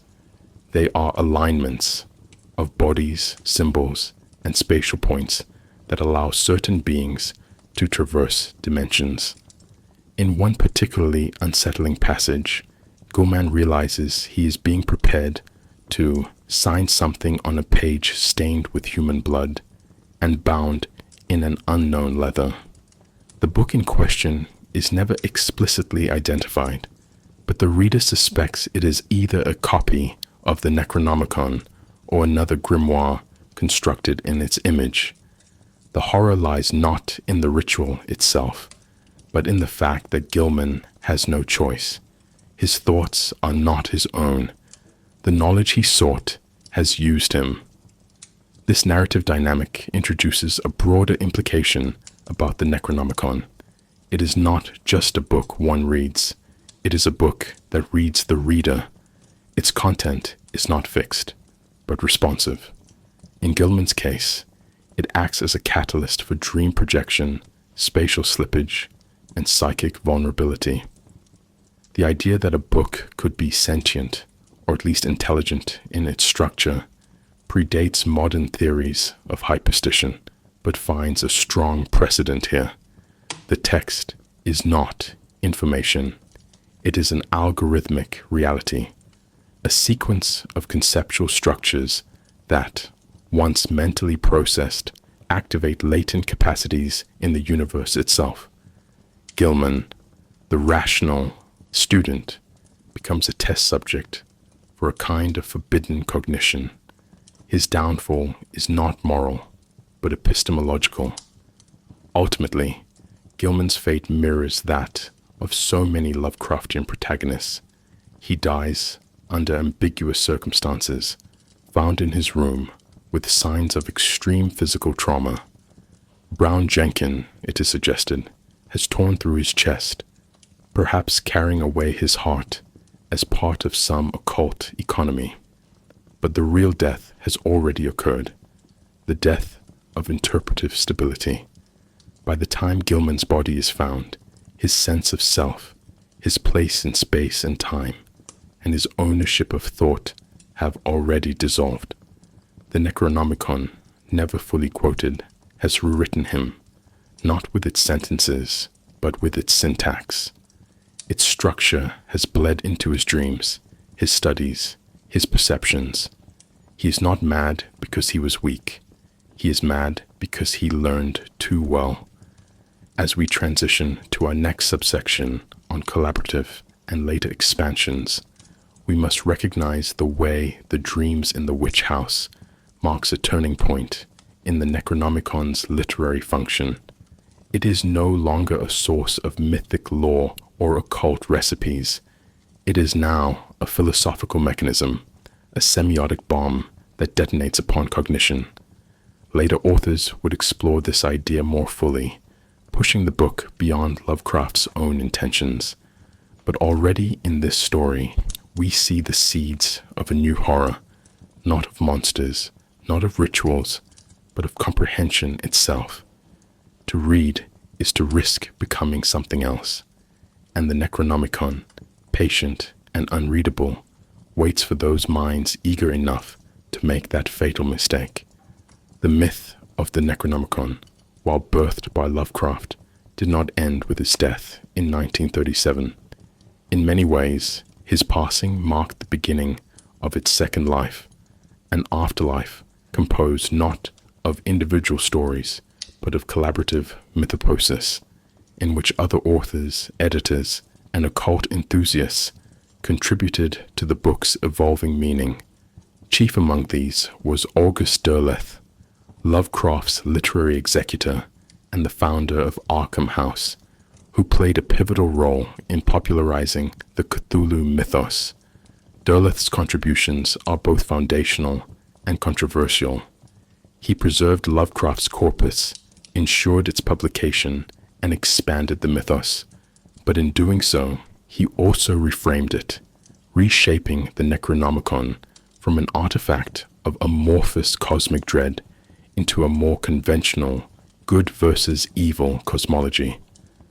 This shift fundamentally altered the Necronomicon's narrative function, transforming it from a destabilizing symbol of epistemic collapse into a kind of theological codex.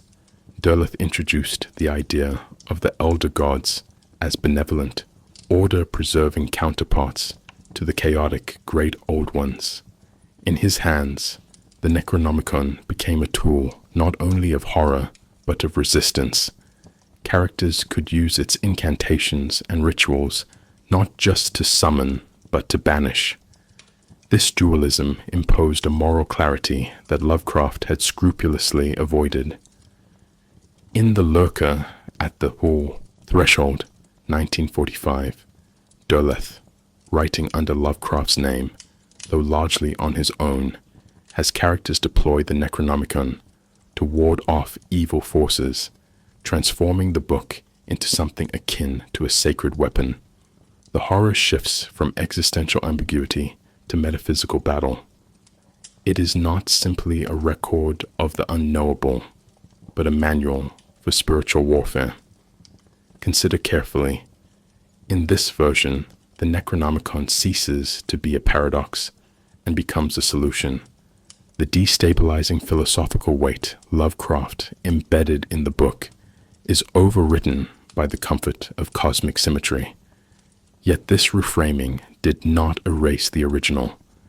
Other writers within the Lovecraft circle, Clark Ashton Smith, Robert E. Howard, Frank Belknap Long, and Henry Kuttner, among others, continue to reference the Necronomicon with more ambiguity. Smith's use of the book often retained a dreamlike surrealism, blending grotesque sensuality with metaphysical mystery. In Howard's tales, the Necronomicon appears more as a curiosity or ancient tome of lost power, often on par with other grimoires like the Book of Skelos. Their uses varied, but the pattern remained consistent. Each invocation of the Necronomicon added to its mythic weight. It became a shared fiction not through consistent portrayal, but through iterative layering. Each appearance was a new mask, a new context, a new fragment. The book became a networked idea, stabilized by repetition and decentralized authorship. In the 1960s and 70s, the Necronomicon crossed an invisible line, moving from fictional construct into occult folklore. This transition was catalyzed by the publication of so-called real Necronomicons, the most notorious of which is the Simon Necronomicon, 1977. Allegedly edited by a mysterious figure known only as Simon, and drawing on Sumerian and Babylonian myth, this version was presented not as a literary hoax, but as a working magical text. The book sold hundreds of thousands of copies and continues to circulate in occult communities today. It bears little resemblance to Lovecraft's original vision. Its gods are Mesopotamian, its rituals more in line with ceremonial magic than cosmic horror, but it cemented the Necronomicon as a cultural object capable of crossing genres, discourses, and ontologies. It became hyper-real, more real because it was never real to begin with. This reveals something profound. A fiction sufficiently repeated and believed can become more powerful than the facts it replaced. Other expansions came through metafictional experimentation. Jorge Luis Borges, though not a mythos writer per se, engaged with similar ideas in Tlön, Uqba, Orbis Tertius, 1940, a story about a fictional encyclopedia that, once invented, begins to overwrite reality.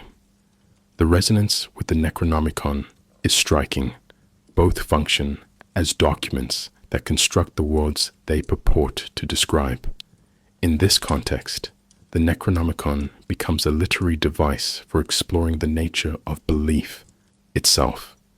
Later authors such as Thomas Ligotti, Caitlin R. Kiernan, and Alan Moore would continue this trajectory, treating the book less as a physical volume and more as a conceptual contagion. In Moore's Providence, 2015-17, the Necronomicon is depicted not merely as a book of ancient rites, but as a text that changes meaning based on who reads it, when, and why. It functions as a prism, refracting its content differently depending on the interpreter's mind. In contemporary horror, the Necronomicon often appears as an intertextual wink, cited in works by Stephen King, referenced in episodes of The X-Files, or parodied in the Evil Dead franchise. These appearances often lean toward humor or homage, but they preserve a key feature. The Necronomicon is always dangerous. Even as a joke, it carries symbolic weight. One cannot name it without invoking a lineage of dread. This triadic function, text, myth, meme, ensures its survival. The book is not static. It is adaptive. It does not need to be consistent because its power lies in its inconsistency. It reflects the fears, beliefs, and desires of each generation that invokes it. We must recognize, then, that the Necronomicon is no longer merely a fictional artifact. It is a collaborative palimpsest, overwritten by authors, readers, magicians, and hoaxers alike. Each layer adds depth, ambiguity, and contradiction. It is not a book that can be canonized, for its very function is to resist closure. To attempt to define it completely would be to misunderstand it. Its essence lies in evasion, in the suggestion that some knowledge, once touched, reshapes both itself and the one who seeks it. The Necronomicon was never meant to be real, and yet it has become one of the most persistently rumored, sought after, and cited fictional books in modern culture. Despite Lovecraft's repeated assertions in his letters that the book was a fabrication, despite its explicitly mythic function in his stories, despite its fictional author, Abdul al-Hazred, being linguistically impossible in Arabic, the Necronomicon has slipped, perhaps irrevocably, into the realm of urban legend. That is to say, it now occupies the same cultural space as haunted houses, cursed video games, or government mind control projects. a space where fiction and belief blur, where the very act of denying the object's existence only deepens its perceived reality. Consider carefully, the Necronomicon persists not because people are deceived, but because they want to believe a book like it should exist. Beginning in the 1960s, reports began to circulate of rare book dealers claiming to have copies of the Necronomicon, handwritten volumes bound in unknown leather, often bearing strange diagrams or language that could not be translated. Some of these were intentional hoaxes, others were rebranded grimoires or surrealist art projects. In one particularly notable case from the early 1970s, a college student at Brown University claimed to have found a copy hidden behind a false panel in the university library, accompanied by notes describing strange dreams and auditory hallucinations. Though the story was quickly debunked, it spread through zines, underground newsletters, and later online forums, where it was treated less as history and more as modern folklore. The allure lay not in the proof, but in the structure of the story. A hidden book, a secret too dangerous for the public, a knowledge that comes at a price. These are the core ingredients of every mythic object. The publication of the so-called Simon Necronomicon in 1977 only deepened the confusion. Marketed as a translation of ancient Mesopotamian magical texts, this mass-market paperback was stocked not only in occult bookstores, but in general bookstores, often shelved alongside works of non-fiction. Its preface, written in academic-sounding prose, made a compelling case for the text's authenticity, citing obscure references and claiming lineage from ancient Sumer.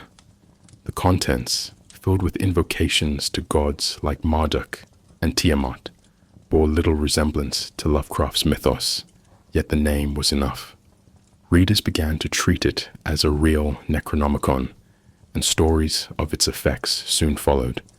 Dreams, hallucinations, lost time, or even disappearances, though often dismissed as youthful fantasy or performative occultism, these reports echo a deeper cultural pattern, the idea that a book can be more than text. It can be a portal, a contagion, an event. The digital age has only accelerated this transformation. On forums like Reddit, 4chan, and specialized occult boards, threads persistently reappear, asking for PDF copies of the Necronomicon, or warning others not to open certain links. Alleged deep web versions of the book are said to cause madness, suicide, or demonic visitations. These legends are not fundamentally different from older tales of cursed videotapes or haunted websites. They repurpose ancient myth in a technological key. In these retellings, the Necronomicon becomes a meme of fear, a digital artifact that threatens the mind not because of its content, but because of its reputation. What matters is not the words, but the idea that those words, once seen, cannot be unseen. This is the horror of information that carries existential risk. Not misinformation, not disinformation, too much information. One of the most persistent urban legends involves academic libraries. Multiple universities, including Harvard, Oxford, and the University of Buenos Aires, have reportedly been asked by students or tourists to view their copy of the Necronomicon. In some cases, enterprising librarians have played along, cataloging a fake entry in their systems or placing a prop book on the restricted shelf. These performances of secrecy, though humorous on the surface, point to a serious undercurrent, the desire for institutional containment of forbidden knowledge. The idea that somewhere in the sealed vaults of elite libraries, there exists a copy too dangerous to release. This echoes Lovecraft's own fictional setting of Miskatonic University, where the Necronomicon rests behind locked doors, available only to those with clearance and courage. The fiction writes itself. We must pause here to ask, why does the Necronomicon persist?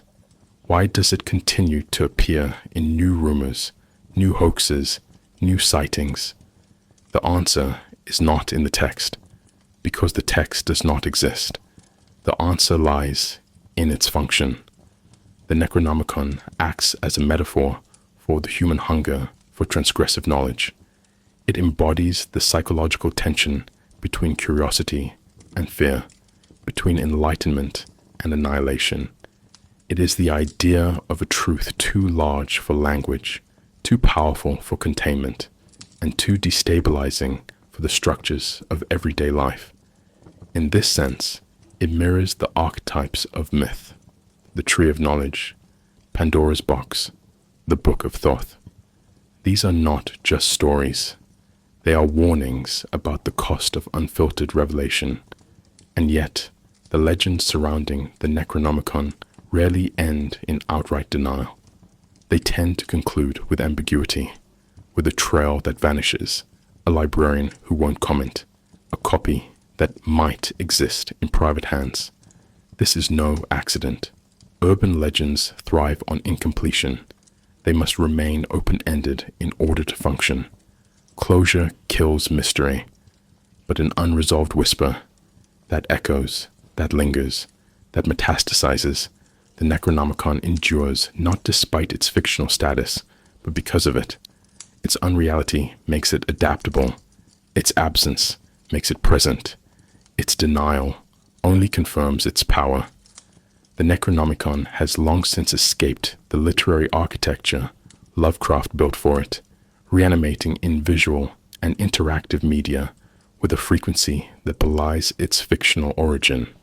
It is perhaps the most frequently referenced non-existent book in popular culture, a kind of mythic cipher that carries dread wherever it appears, regardless of narrative context.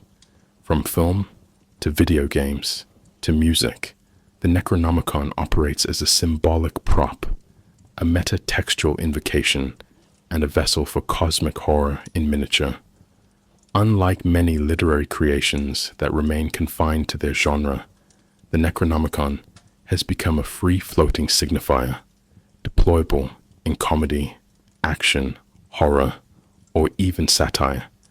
But across these adaptations, a common thread persists: the idea that some knowledge should not be accessed, and that the act of accessing it is not simply dangerous, but transformative. What's most telling is not the content of these depictions, but the way the idea of the book remains intact across wildly divergent genres and tones. Perhaps the most influential cinematic adaptation comes from Sam Raimi's Evil Dead franchise, 1981 present, where the Necronomicon Ex Mortis is presented as a literal, flesh-bound, blood-inked tome that unleashes demons, possessions, and undead chaos upon the living. Though each parodic exaggeration of Lovecraftian themes, Evil Dead's depiction captures the essential horror that reading the book aloud, even accidentally, initiates irreversible events. The book's pages are filled with grotesque illustrations, unreadable glyphs, and a presence that seems to shift with the character's awareness. While Lovecraft's Necronomicon is never fully quoted or described, Raimi's version leans into spectacle, turning the idea into a visual horror icon.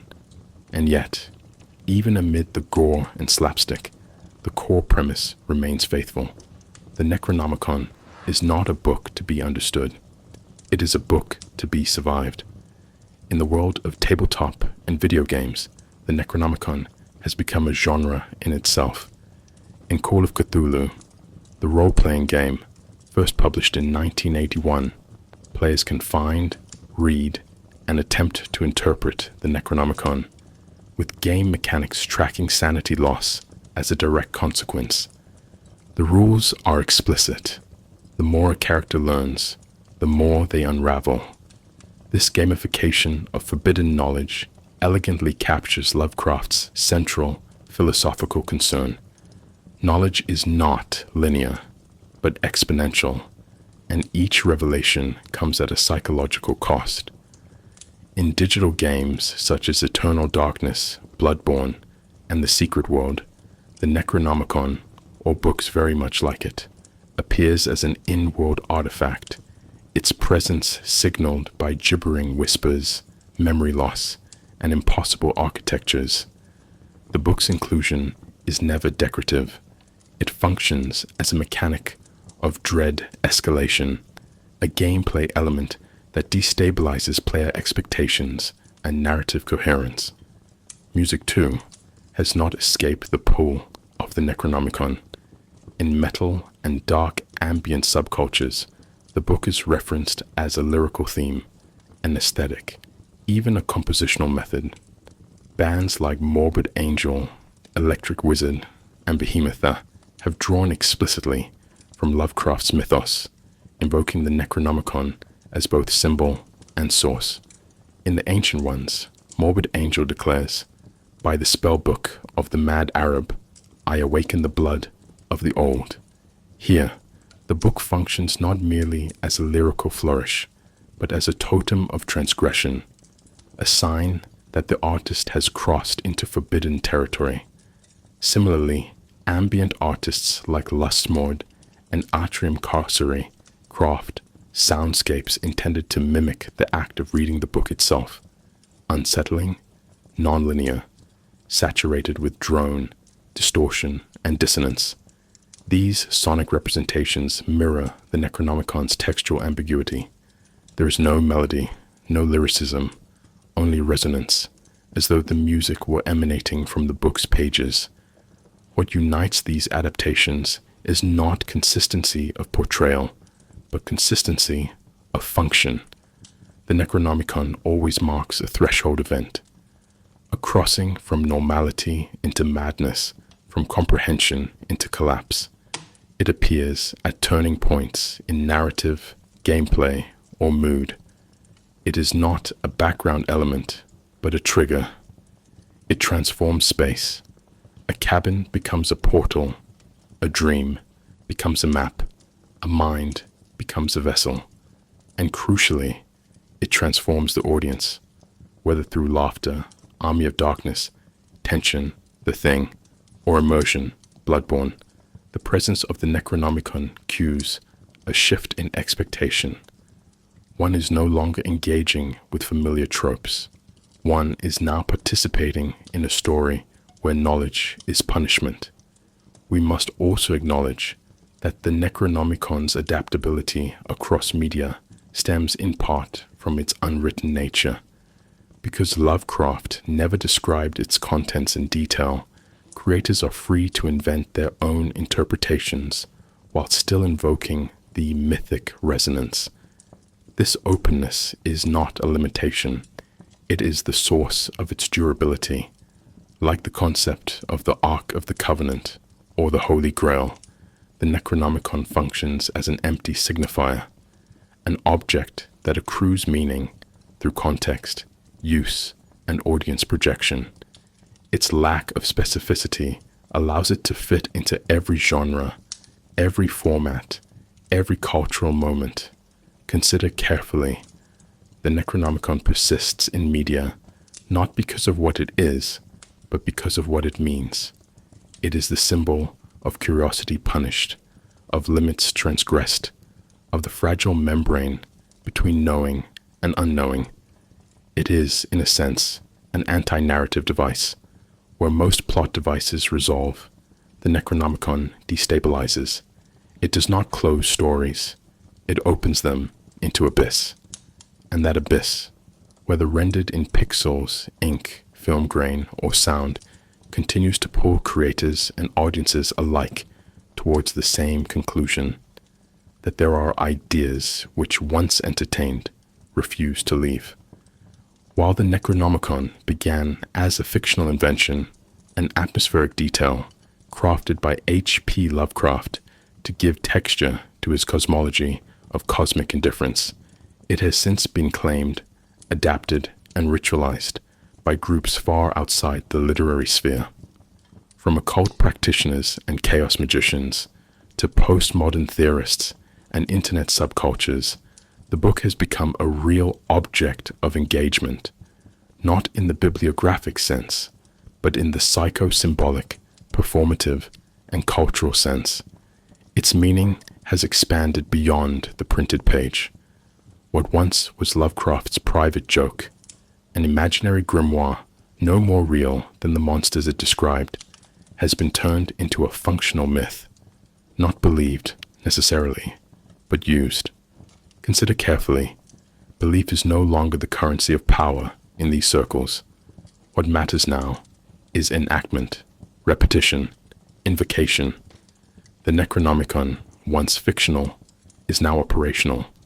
Among modern occultists, particularly within traditions of chaos magic, the Necronomicon has become an accepted part of ritual and symbolic systems. In chaos magic, belief is viewed as a tool rather than a truth, something to be adopted or discarded depending on its utility.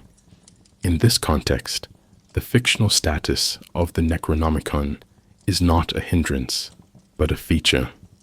Writers like Peter J. Carroll and Phil Hine have explicitly discussed the power of symbols divorced from historical truth.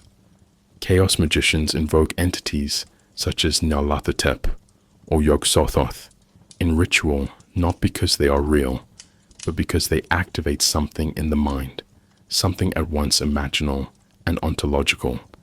In these circles, the Necronomicon functions not as a sacred text, but as a magical technology, a semiotic engine for contacting the unconscious, the alien, or the void. This shift from literary myth to magical framework reached a strange apotheosis with the publication of several real Necronomicons, including not only the infamous Simon Necronomicon, but also the Tyson Necronomicon, 2004, and the Hay Necronomicon, 1992. These texts present themselves as ritual manuals, some drawing from Babylonian mythology, others from Lovecraft's stories, others still from invented dream revelations. Regardless of origin, their authors rarely claim full belief in their content. Instead, they offer the texts as experiments in belief, as invitations to reframe fiction as ritual. The idea is not that the Necronomicon is real, but that it is usable, that it contains or channels a form of narrative energy capable of producing psychological or metaphysical effects. This repurposing reflects a broader trend in postmodern spirituality, the collapse of rigid distinctions between myth, history, fiction, and experience. In parallel with occult appropriations, the Necronomicon has also made its way into academic discourse, particularly in the fields of literary theory, philosophy, religious studies, and media archaeology. Scholars such as S.T. Joshi have approached the Necronomicon from a bibliographic and historiographical perspective, tracing its function within Lovecraft's literary project. Others, like Eugene Thacker, have explored its philosophical resonance, treating it as a metaphor for the horror of knowledge that exceeds human understanding. In his Horror of Philosophy series, Thacker suggests that the Necronomicon represents the world without us, a reality that persists beyond human categories, perceptions, or values. From this perspective, the book is not just a plot device, but an ontological rupture. It symbolizes the moment when language fails, when thought short-circuits, when the human mind brushes against the inhuman. The Necronomicon has also found a place in digital subcultures, particularly within internet communities that blend irony, esoterica, and performative horror. On forums like Reddit's occult or creepypasta, and in ARG, alternate reality game communities, users share excerpts, dream encounters, or homemade sigils supposedly inspired by the Necronomicon. These fragments are often accompanied by disclaimers: do not read aloud, proceed at your own risk, echoing the fictional warnings in Lovecraft's own stories. Whether these posts are sincere, performative, or satirical is often impossible to determine, and that ambiguity is part of the point. The Necronomicon thrives in this liminal space between fiction and reality. Its power lies not in belief, but in participation, in the shared agreement to suspend certainty and act as if. Academic and subcultural appropriations often intersect, particularly in events like academic conferences or occult festivals, where the Necronomicon is treated simultaneously as symbol, artifact, and joke. In one case, a 2012 art exhibit at the Museum of Contemporary Art in Chicago, titled Cursed Knowledge, featured a faux ancient Necronomicon displayed in a glass case, complete with protective inscriptions and warnings not to look too long. The installation was intentionally ambiguous, part satire, part homage, part sincere exploration of the idea that some knowledge might be dangerous simply by being imagined. This triangulation between irony, ritual, and critique is the Necronomicon's natural habitat. We must recognize that this multiplicity of meaning does not weaken the Necronomicon. It strengthens it. The book's lack of fixed content makes it uniquely adaptable. It is not bound to any single belief system, genre, or medium. It is hyperstitional, a term coined by the Cybernetic Culture Research Unit to describe fictions that make themselves real by being believed in, talked about, used. The Necronomicon is no longer just a literary artifact. It is a modular myth, a conceptual virus, a tool for thinking the unthinkable. It is not just cited, it is enacted. If the Necronomicon is not real, then why does it continue to feel real across decades, cultures, and mediums? This final question leads us beyond the literary, the subcultural, or the symbolic. It draws us into a deeper psychological space, one that is not concerned with whether the book exists, but with why its idea has proven so unshakable. The Necronomicon endures because it functions not only as a narrative device or cultural meme, but as a symbolic mirror reflecting profound and unresolved tensions in the human psyche. It is not just a book we imagine. It is a book that imagines us, casting light on our anxieties about meaning, knowledge, and the limits of the self. At its core, the Necronomicon embodies what philosophers and psychologists alike have termed the horror of too much meaning. Unlike existentialist despair, which laments the absence of order, the Necronomicon points to an even darker revelation that there is a vast, indifferent order, one so alien, so overwhelming, that human categories collapse in its presence. In Lovecraft's mythos, the horror is not chaos, but cosmic coherence without us. Entities like Yog-Sothoth and Azathoth do not violate the laws of reality. They are the laws of reality, simply unfiltered by myth or morality. The Necronomicon, as the textual embodiment, becomes a symbolic threshold. To read it is to glimpse a universe where humans are not protagonists, not creations, not even noticed. This provokes a deeply unsettling psychological response. The reader, both within fiction and outside it, encounters a reversal of the Enlightenment ideal. Knowledge does not liberate, it annihilates. The idea of the Necronomicon taps into what psychoanalyst Julia Kristeva called the abject, that which is rejected because it destabilizes identity, system, and order. The book is the abject in textual form. It cannot be integrated into a rational worldview, nor can it be fully expelled. It remains, haunting the margins of thought. Consider carefully. The Necronomicon is not just unreadable, it is unthinkable. And yet, we keep trying to think it.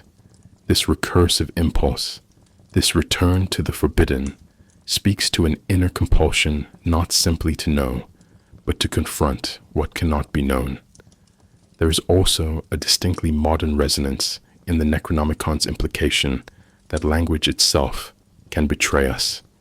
In Lovecraft's stories, madness often begins with reading, with encountering a word, a phrase, or a name that the mind cannot metabolize. The Necronomicon embodies this crisis in semiotic form. It is a book that offers no stable meaning, only destabilization. This mirrors philosophical concerns in thinkers like Jacques Derrida and Michel Foucault, who expose the arbitrariness of signs and the coercive power of knowledge systems. The Necronomicon functions similarly, not as a container of knowledge, but as a machine for revealing the instability of knowledge itself. In this way, it anticipates contemporary anxieties around information overload, deepfakes, simulation theory, and the erosion of epistemic trust in the digital age. We do not fear ignorance. We fear that even accurate knowledge may lead us astray. In psychological terms, the Necronomicon reveals the fragility of identity.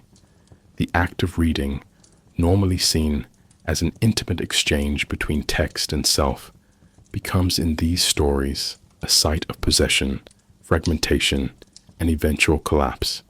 To read the Necronomicon is to become other, not because one has changed, but because the self was never stable to begin with. This recalls Carl Jung's notion of the shadow self, those parts of our psyche we repress, deny, or cannot consciously confront. The Necronomicon acts as an externalized shadow. It holds up a mirror to the parts of human consciousness that crave self-destruction, that fantasize about oblivion, that find meaning not in survival, but in surrendering to something larger, colder, and older. And what of its cultural persistence? The Necronomicon survives because it fulfills a unique cultural role in a secular age, where once religions offered warnings against pride, transgression, or forbidden wisdom. Through the Tree of Knowledge, the Tower of Babel, or Lucifer's Fall, the Necronomicon now fulfills that same archetypal function. It is the scripture of doubt, the holy book of the void. In an era where scientific advancement has outpaced ethical frameworks, and where the pursuit of knowledge is increasingly entangled with existential risk, from AI to nuclear proliferation, the Necronomicon becomes a metaphor for our fear that we have already read too far. We are not on the verge of forbidden knowledge. We are in it, and we do not know how to turn back. We must pause here to recognize one final, uncomfortable possibility. Perhaps the Necronomicon endures not despite its fictional status, but because of it. It offers a playground for horror, yes, but also a sanctuary for dangerous thought. Because it is not real, we can explore its ideas without consequence. And yet, those ideas of annihilation, of insignificance, of language that warps the mind, have a tendency to outgrow their context. They bleed into philosophy, into internet myth, into occult ritual and academic theory. The book becomes a membrane, thin, porous, permeable. Fiction leaks, and what was once just a story becomes a possibility. The Necronomicon may not exist in any library, but it exists in thought, in culture, in the shadow of every question we are too afraid to ask. What lies beyond meaning? What happens when knowing breaks us? These are not just Lovecraftian themes. They are human ones. And so the book waits, not on shelves, but in imaginations, not to be read, but to be remembered, to be suspected, to be feared, and perhaps, most terrifying of all, to be written.